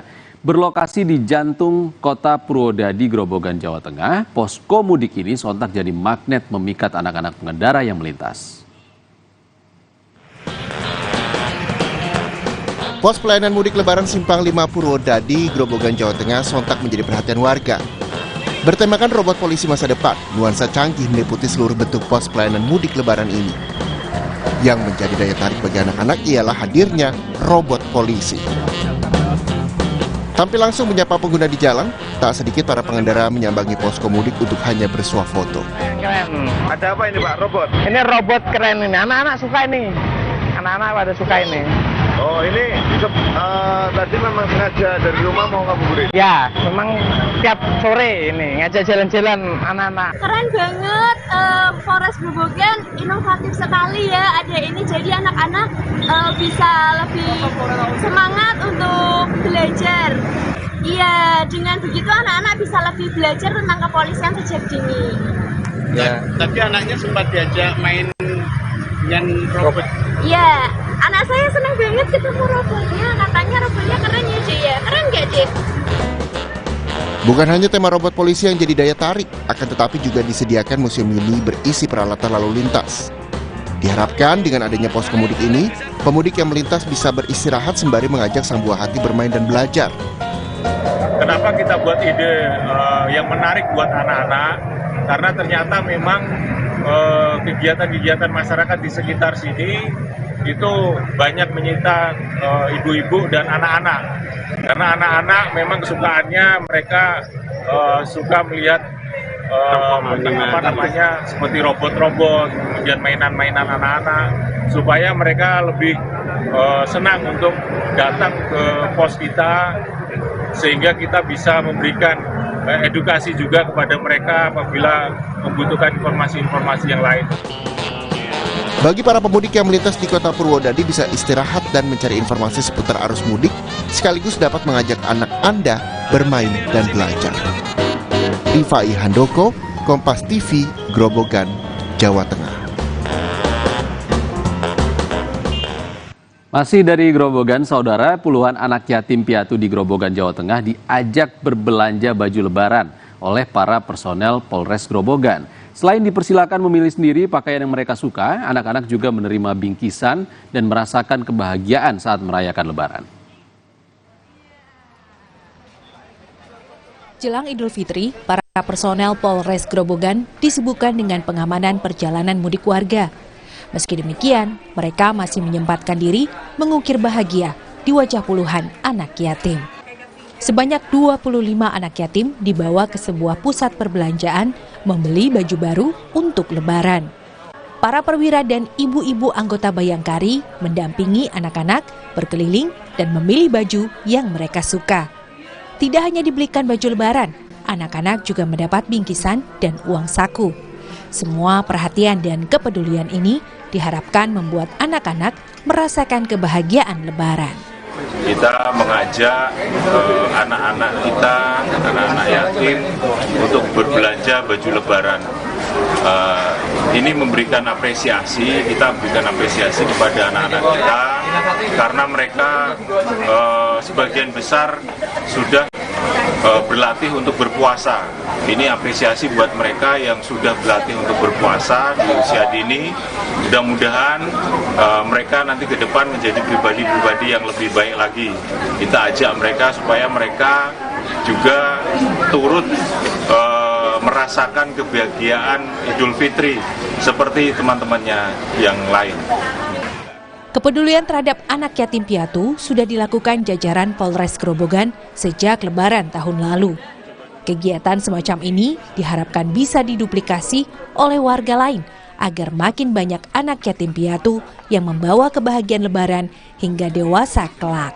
Rifai Handoko, Kompas TV, Grobogan, Jawa Tengah.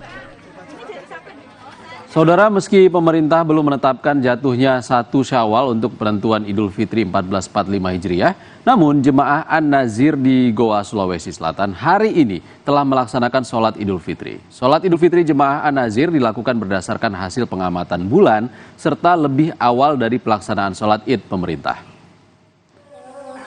Penentuan jatuhnya 1 Syawal 1445 Hijriah dilakukan oleh jemaah An-Nazir setelah mengamati perjalanan bulan mulai sejak awal masuknya bulan Ramadan hingga 3 hari jelang berakhirnya bulan Ramadan. Selain mengamati perjalanan bulan, jemaah An-Nazir juga melakukan pengamatan dengan melihat tanda-tanda alam seperti terjadinya air pasang puncak. Selain mengamati langsung perjalanan dan pergantian bulan Hijriah, jemaah An-Nazir juga menentukan awal dan akhir bulan dengan menggunakan bantuan aplikasi. Usai melaksanakan sholat Idul Fitri, jemaah An-Nazir juga mendengarkan khotbah Idul Fitri yang disampaikan langsung oleh pimpinan jemaah An-Nazir dan saling memaafkan antar sesama jemaah.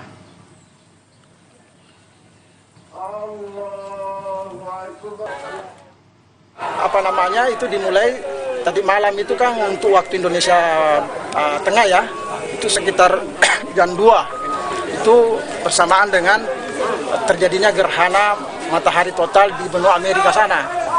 Itu satu ilmu pengetahuan yang tidak bisa dibantahkan bahwasanya ketika terjadi gerhana matahari itu adalah bagian daripada perpisahan bulan. Artinya sejak itulah Ramadan ke Syawal. Karena terjadi malam hari, waktunya sangat memungkinkan untuk melaksanakan Idul Fitri hari ini. Sementara itu, jemaah Tarekat Naksabandiah Padang Provinsi Sumatera Barat sejak Senin kemarin telah melaksanakan sholat Idul Fitri 1445 Hijriah. Naksabandiah menetapkan jatuhnya 1 Syawal pada hari Senin kemarin berdasarkan rukyat hilal dan hitungan hisab munjid yang diterapkan secara turun-temurun. Jamaah Tarekat Naksabandiah menetapkan 1 Syawal jatuh pada hari Senin kemarin berdasarkan rukyat hilal dan hitungan hisab munjid yang diterapkan secara turun-temurun. Sholat Idul Fitri digelar di Surau Baru, Kecamatan Pauh, Kota Padang, Sumatera Barat. Terhitunglah lengkap 30 hari kemarin. Itu berhitungannya berdasarkan apa? Berdasarkan hisab dan rukyah dari Jumat dan Qiyas. Melalui kitab munjid. Berpuasanya udah lengkap 30. Lengkap 30. Sholat Idul Fitri dimulai sekitar pukul 8 pagi. Tarekat Naksabandiah merayakan Idul Fitri lebih awal karena memulai puasa juga lebih awal berdasarkan hitungan hisab munjid yang diterapkan. Rio Johannes, Kompas TV, Padang, Sumatera Barat. Saudara, menjelang Hari Raya Idul Fitri 1445 Hijriah, ratusan pemudik masih ramai mendatangi stasiun Kiara Condong, Kota Bandung, Jawa Barat. Para pemudik ini berangkat dari stasiun Kiara Condong menuju sejumlah kota.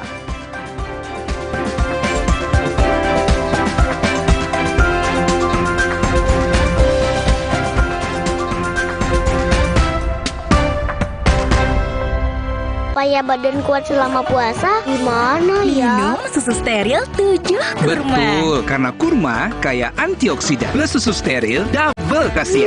Enak. Badan segar. Susu steril 7 kurma, double khasiatnya. Ayam. Nggak usah takut, kan ada Agoda. Agoda. Bisa liburan murah di banyak hotel. Wah, diskonnya sampai 60%. Cuma di Agoda, booking sekarang. Tenggorokan kering, sariawan, jerawatan, bau mulut. Minum Adem Sari saat berbuka dan setelah tarawih. Adem Sari yang botol tanpa soda.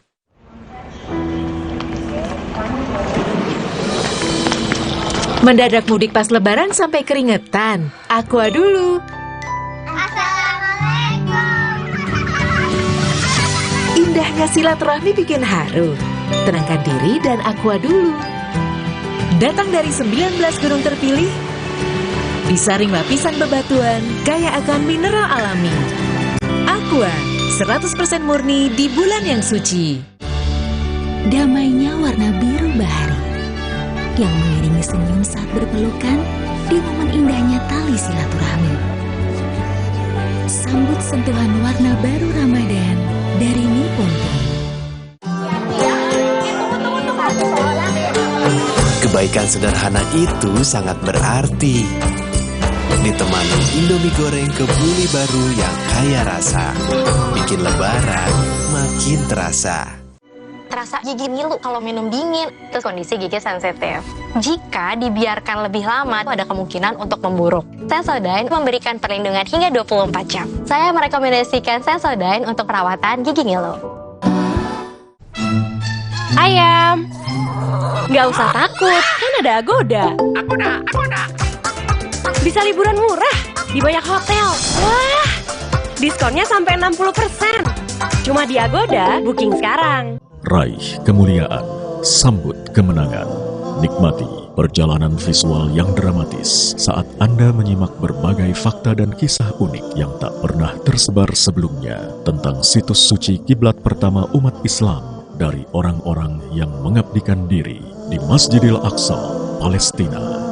One Night in Al-Aqsa, Sabtu dan Minggu 13 dan 14 April pukul 10 malam di Kompas TV, teman Hari Raya.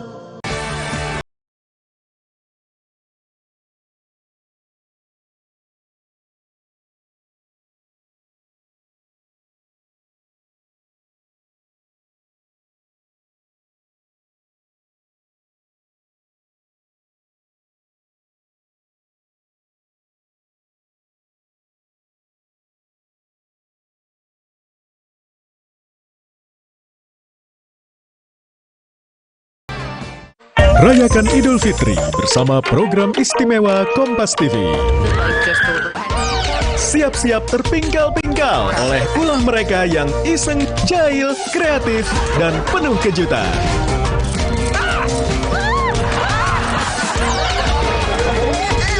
Just for Laughs Gags, Kamis dan Jumat 11 dan 12 April, pukul setengah 10 pagi bersama teman Hari Raya, Kompas TV. Raih kemuliaan, sambut kemenangan, rasakan pengalaman visual yang menakjubkan saat Anda menyerap berbagai fakta dan kisah unik tentang salah satu situs paling dimuliakan dalam Islam dari orang-orang yang mengabdikan diri menjaga kesucian Masjidil Haram, Makkah Al-Mukarramah. One Day in the Haram, Rabu dan Kamis, 10 dan 11 April, pukul setengah 10 malam di Kompas TV, teman Hari Raya. Ada kebijakan, ada program, ada kegiatan. Dan oleh KTA soal orang tidak yang bekerja jadi di anggota istana. partai. Lugas beradu pendapat. Ini adalah isu yang mengada-ngada menurut Anda? Kita periksa fakta-faktanya. Arahnya sudah jelas. Itu tugas utamanya kok. Dua opini yang berbeda. Saya perjelas. Anda menyoroti kegiatannya. Infrastruktur. Itu adalah Dua arah. Setiap Jumat pukul setengah 9 malam. Live di Kompas TV.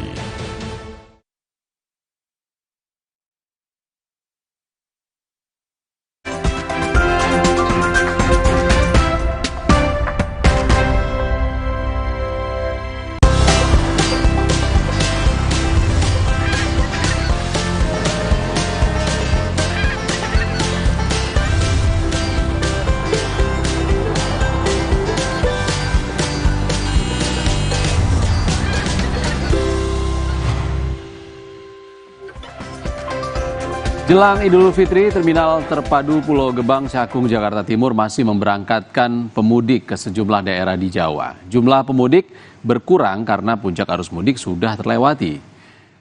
Sejak Selasa pagi, total ada 4 armada bus yang telah berangkat membawa 27 penumpang. Mayoritas melakukan perjalanan rute pendek, yakni ke Jawa Tengah dan juga Jawa Timur. Sebelumnya, puncak arus mudik 2024 di Terminal Pulau Gebang sudah terjadi pada 7 April lalu dengan total 5.800 lebih penumpang yang diangkut menggunakan 428 armada bus.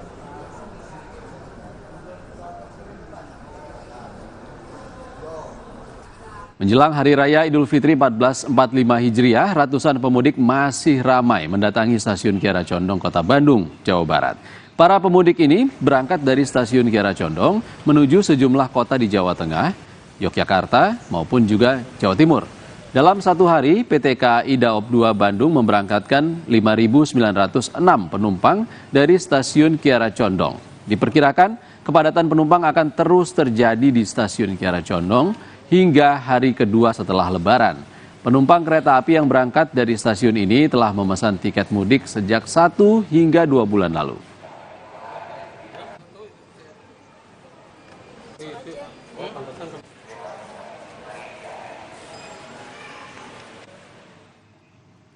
Kita pantau informasi terkini arus mudik yang sudah tergabung dengan rekan-rekan jurnalis Kompas TV Via Irmar di Gresik, Jawa Timur, dan Febriana Mila di Semarang, Jawa Tengah. Kita ke Via dulu dari Gresik. Via, seperti apa kondisi arus mudik di Jawa Timur saat ini?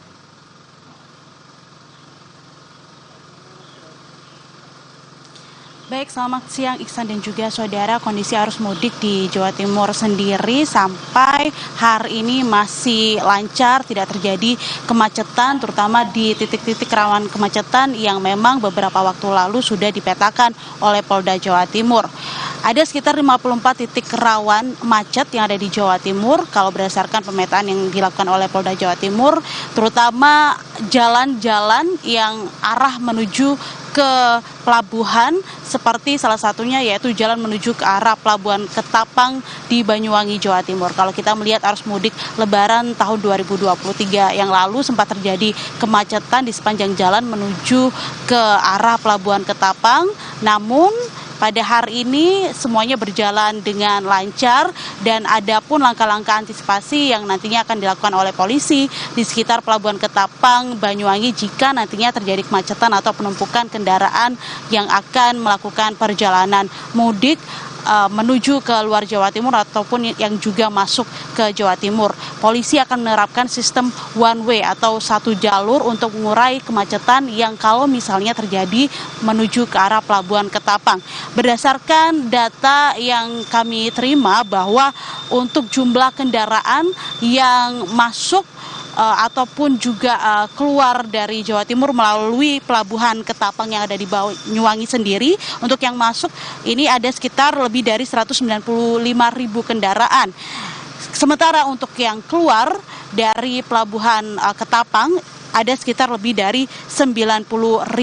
Selain Pelabuhan Ketapang, polisi dan juga pemerintah Provinsi Jawa Timur juga memfokuskan kondisi arus mudik yang berada di Pelabuhan Jangkar, yaitu yang berada di Situbondo, Jawa Timur. Kalau kita melihat kemarin beberapa waktu yang lalu sempat terjadi penumpukan penumpang, dan untuk memberikan solusi agar tidak terjadi penumpukan penumpang, pihak pemerintah Provinsi Jawa Timur menambah satu kapal untuk bisa membawa para calon penumpang yang akan melakukan perjalanan mudik ke Kepulauan Raas yang berada di Madura atau yang berada di Kabupaten Sumeneb, Madura, Jawa Timur.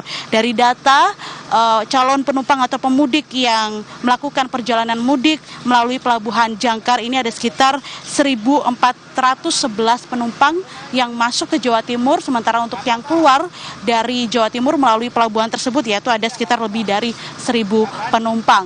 Meski begitu, sejumlah langkah antisipasi masih terus dilakukan untuk mengantisipasi agar tidak terjadi kemacetan yang berada di 54 titik rawan di berbagai daerah di Jawa Timur.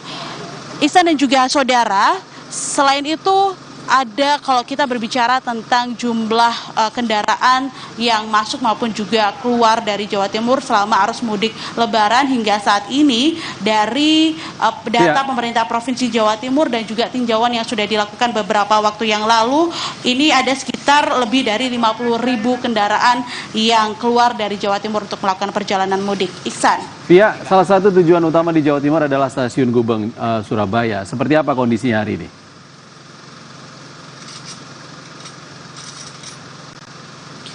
Ya, kalau kita berbicara kondisi Stasiun Gubeng Surabaya sejak tadi pagi hingga siang hari ini dari pantauan yang kami lakukan dan juga data yang sudah kami dapatkan dari Humas KAI 28 Surabaya, ini masih terus dipadati oleh para calon penumpang yang akan mudik dengan menggunakan kereta api. Kalau dari Stasiun Gubeng sendiri ada lebih dari 8.000 penumpang yang berangkat dari berbagai tujuan, diantaranya untuk di wilayah Jawa Timur sendiri rata-rata mereka akan mudik menuju ke Jember, Banyuwangi, sementara dengan tujuan di luar Jawa Timur rata-rata mereka akan mudik ke Yogyakarta, kemudian ada juga ke Semarang, Solo, Bandung, bahkan beberapa diantaranya yaitu ke Jakarta. Iksan. Terima kasih Via Irmar. Kita bergeser dari Gresik, Jawa Timur menuju gerbang tol Kalikangkung. Ada rekan kami Febriana Mila di sana. Selamat siang Mila, seperti apa kondisi gerbang tol Kalikangkung hari ini? Ya, Iksan dan juga saudara, untuk arus lalu lintas yang melintasi gerbang tol Kalikangkung pada siang hari ini terpantau sudah normal, di mana 2 lajur A dan juga B di gerbang tol Kalikangkung mulai dari kilometer 414 sampai dengan kilometer 72 tol Cipali sudah bisa dilalui kendaraan, di mana dari arah Jakarta menuju arah Semarang, begitu pula sebaliknya dari arah Semarang menuju arah Jakarta ini sudah bisa dilalui sejak pukul 12 siang tadi. Itu artinya untuk skema one way ini sudah diberhentikan, di mana untuk skema one way mulai diberlakukan sejak tanggal 5 April sampai dengan hari ini tadi berhasil untuk menguraikan kepadatan yang ada di tol Trans Jawa mulai dari kilometer 72 tol Cipali sampai dengan kilometer 414 gerbang tol Kalikangkung, di mana tadi sekitar pukul 10 waktu Indonesia Barat petugas kepolisian dan juga dari Jasa Marga ini melakukan proses sterilisasi sehingga pada saat pukul 12 siang jalur A dan juga jalur B sudah bisa dilalui oleh kendaraan. Dan memang untuk jumlah kendaraan sendiri yang melintasi gerbang tol Kalikangkung sejak Senin kemarin mengalami penurunan yang cukup signifikan. Meskipun begitu, dari petugas kepolisian ini masih tetap siaga untuk mengurai kepadatan jika nanti terjadi kepadatan kembali. Iksan. Terima kasih Febriana Mila melaporkan langsung kondisi di gerbang tol Kalikangkung, Semarang, Jawa Tengah. Sebelumnya ada Via Irmar melaporkan dari Gresik, Jawa Timur. Terima kasih kawan-kawan, selamat bertugas. Saudara, perjalanan mudik Lebaran jadi momen yang ditunggu bagi para pemudik, apalagi prediksi pemudik meningkat 6% jika dibandingkan tahun 2023 lalu. Maka kondisi fisik saldo e-tol penting diperhatikan. Namun kalau saldo e-tol hampir habis di tengah jalan, tidak perlu bingung.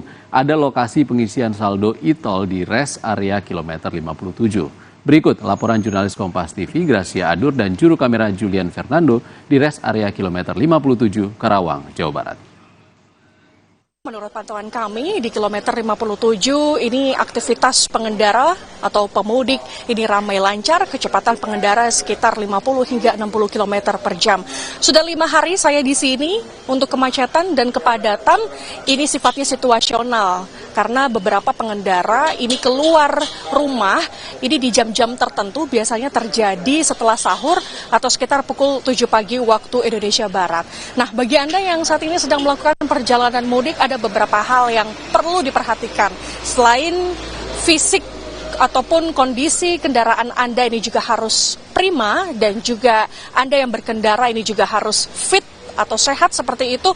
Ini e-tol juga harus terisi penuh. Nah, kalau Anda kehabisan tol seperti itu di rest area kilometer 57 ini ada fasilitas pelayanan pengisian e-tol. Nah, salah satunya ada di booth di layar kaca Anda, ini ada pengisian e-tol di mana kalau Anda melakukan pengisian tersebut ini juga dapat diskon. Nah, diskonnya menarik saudara. Kalau Anda melakukan pembelian kartu Brizi dan juga mengisi e-tol senilai Rp500.000, Anda mendapatkan cashback Rp50.000. Nah, tapi kalau semisal Anda hanya mengisi Rp250.000, Anda mendapatkan souvenir berupa payung, kemudian ada beberapa souvenir cantik lainnya yang bisa Anda gunakan selama perjalanan mudik. Jadi saudara, ini yang menjadi penting dilakukan bagi Anda yang melakukan perjalanan mudik baik ke arah Jawa Timur ataupun ke arah Bogor seperti itu adalah pengisian e-tol ini harus penuh supaya di gerbang tol tidak terjadi kemacetan ataupun kepadatan arus lalu lintas. Melaporkan dari rest area kilometer 57, jurnalis Kompas TV Gracia Adur dan juru kamera Julian Fernando, Karawang, Jawa Barat.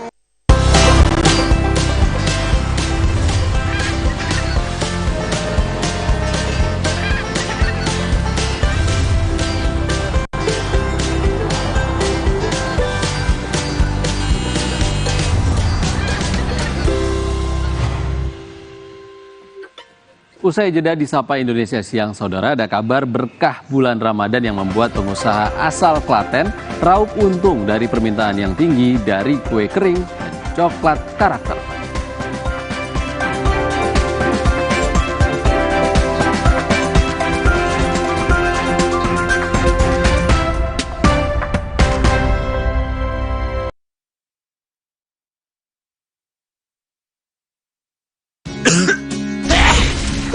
Serangan double tuh. Kalau batuknya pakai flu, cocoknya minum Mixagrip flu dan batuk. Solusi redakan batuk dan flu. Lanjut. Mixagrip cocok.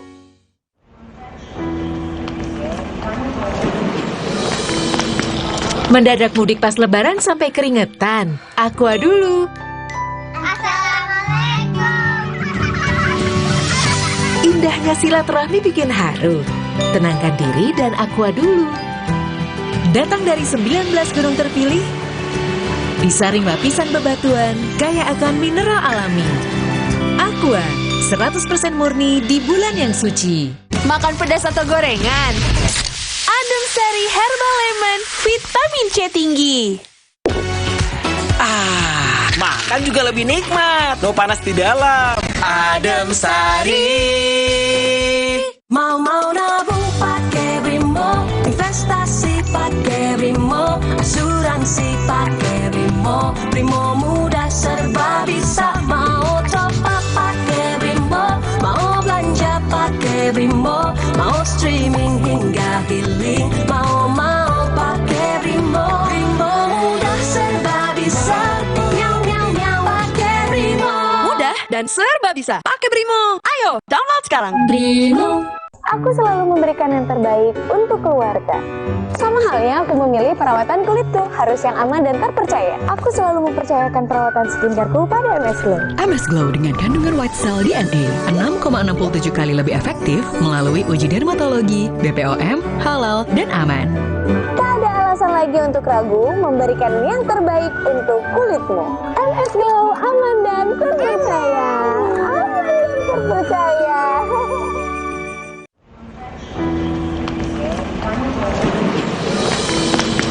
Mendadak mudik pas lebaran sampai keringetan. Aqua dulu. Indahnya silaturahmi bikin haru. Tenangkan diri dan aqua dulu. Datang dari 19 gunung terpilih, disaring lapisan bebatuan, kaya akan mineral alami. Aqua, 100% murni di bulan yang suci. Wah, serangan double tuh. Kalau batuknya pakai flu, cocoknya minum Mixagrip flu dan batuk. Solusi redakan batuk dan flu. Lanjut. Mixagrip cocok. Aku selalu memberikan yang terbaik untuk keluarga. Sama halnya aku memilih perawatan kulitku harus yang aman dan terpercaya. Aku selalu mempercayakan perawatan skincareku pada MS Glow. MS Glow dengan kandungan white cell DNA 6,67 kali lebih efektif melalui uji dermatologi, BPOM, halal, dan aman. Tak ada alasan lagi untuk ragu memberikan yang terbaik untuk kulitmu. MS Glow aman dan terpercaya. Aman dan terpercaya.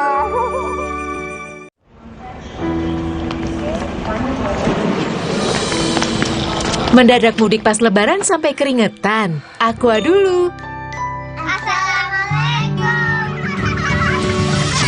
Indahnya silaturahmi bikin haru. Tenangkan diri dan aqua dulu. Datang dari 19 gunung terpilih, disaring lapisan bebatuan, kaya akan mineral alami.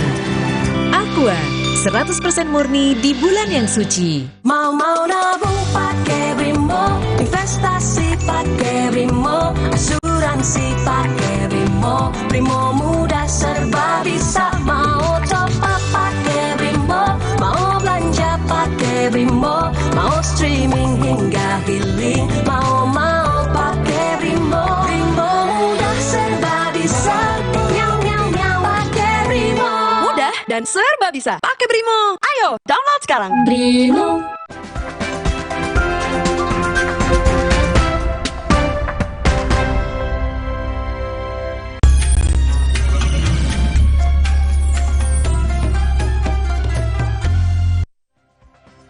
Teman Ramadan menyapa Anda siang ini dengan informasi permintaan kue kering dan camilan coklat berbentuk karakter di masa Ramadan tahun ini membuat salah satu pengusaha kue di Klaten, Jawa Tengah meraup untung yang besar.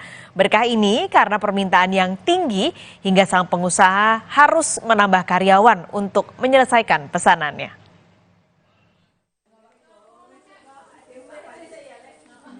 Produsen kue kering di Desa Karangwungu, Kabupaten Klaten, Jawa Tengah masih terus sibuk menyelesaikan pembuatan kue kering jenis nastar. Sejak memasuki awal bulan Ramadan hingga menjelang Idul Fitri seperti saat ini, produsen kue kering musiman ini memang sudah kebanjiran pesanan. Konsumen tidak hanya datang dari Klaten saja, melainkan justru datang dari luar kota seperti Madura, Bondowoso, Nganjuk, Surabaya, dan Jakarta. Pemilik produsen kue kering menjelaskan, usahanya ini memang tidak setiap hari beroperasi. Karena selain hanya produksi rumahan, ia lebih memilih memproduksi kue kering saat momentum menjelang Hari Raya Idul Fitri. Untuk harian, ia hanya melayani pemesanan camilan coklat karakter yang dipesan secara custom untuk kue ulang tahun. Pada momentum Ramadan kali ini, ia mengaku kebanjiran pesanan. Peningkatan permintaan konsumen tidak hanya pada kue kering saja, namun untuk produksi camilan coklat juga mengalami peningkatan. Untuk coklat karakter, ia biasanya hanya memproduksi sekitar 10 kg, kini naik menjadi 35 kg. Sementara untuk kue kering pada momentum yang sama di tahun sebelumnya, ia hanya memproduksi 500 toples, kini memproduksi 600 toples. Untuk memenuhi permintaan konsumen yang meningkat drastis ini, ia harus menambah karyawan yang semula hanya 3 orang, saat ini menjadi 4 orang. Hal itu dilakukan untuk dapat mengejar target agar pesanan dapat selesai tepat waktu. Kalau perbandingan dari Lebaran kemarin, orderannya meningkat. Meningkat berapa itu? Dulu yang misalnya coklat itu cuma berapa kilo ya? 10 kilo sekarang sampai 35 kilo. Kalau untuk kue kering dari 500 toples sekarang 600 toples. Untuk hampers Lebaran. Konsumen dari mana Mbak paling jauh? Konsumen paling jauh ada dari Madura, Bondowoso, ada dari Nganjuk, ada Surabaya, Jakarta juga ada. Meski permintaan kue kering meningkat drastis, produsen kue kering terpaksa menaikkan harga jual. Hal ini dikarenakan hampir semua bahan pokok dari pembuatan kue kering mengalami kenaikan harga, seperti telur ayam, gula, dan tepung terigu. Untuk harga kue kering mulai dari Rp35.000 hingga Rp65.000 per toples. Nikolus Irawan, Kompas TV, Klaten, Jawa Tengah.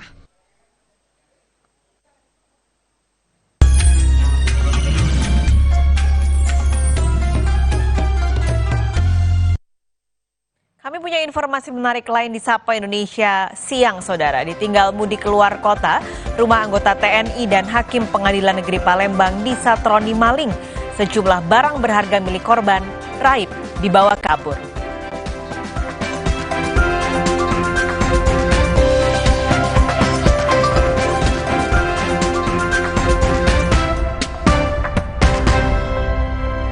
Kata Bu Guru, ilmu itu pelita dalam gelap. Jangan biarkan semangat mereka padam karena sekolah yang rusak. Rp1.000 yang mungkin kecil buatmu berarti besar untuk mereka. Gak sampai. Apa nutrisinya kurang? Nutrisi berperan penting dalam pertumbuhan. Bantu optimalkan 50% tumbuh nyata. Pediasure dengan triple protein. Yeay, sampai. Dukung pertumbuhan nyata. Tenggorokan kering, sariawan, jerawatan, bau mulut. Minum Adem Sari saat berbuka dan setelah tarawih. Adem Sari yang botol tanpa soda. Silaturahmi kembali bersama kecap sedap dari kedelai pilihan membuat masakan tak tertandingi. Kecap sedap kedelai hitam spesial, kental meresap dalam masakan. Taste good. Buka kembali pintumu di hari kemenangan dengan kecap sedap dari Wings Food. Yah, nunggu. Ngapain ya? Floridina dong. Spontaneous Fun. Wow, bulir jeruknya asli. Bulirnya lebih banyak. Florida Orange. Seger. Floridina Coco, cuy-cuy Coco Beats-nya full of fun. Bareng Floridina. Spark my fun sound. Floridina. Spontaneous Fun Maker dari Wings Food. Raih kemuliaan, sambut kemenangan, nikmati perjalanan visual yang dramatis saat Anda menyimak berbagai fakta dan kisah unik yang tak pernah tersebar sebelumnya tentang situs suci kiblat pertama umat Islam dari orang-orang yang mengabdikan diri di Masjidil Aqsa, Palestina. One Night in Al-Aqsa, Sabtu dan Minggu 13 dan 14 April pukul 10 malam di Kompas TV. Teman Hari Raya.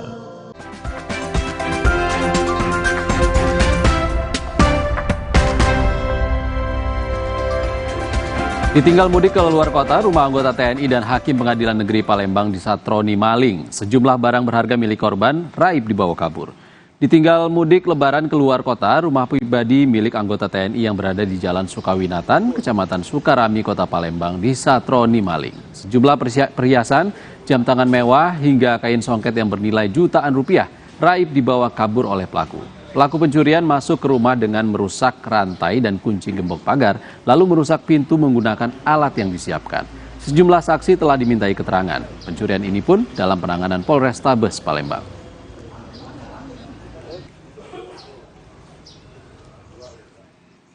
Informasi tadi menjadi penutup Sapa Indonesia siang hari ini. Saya Ihsan Sitorus pamit. Terima kasih, sampai jumpa.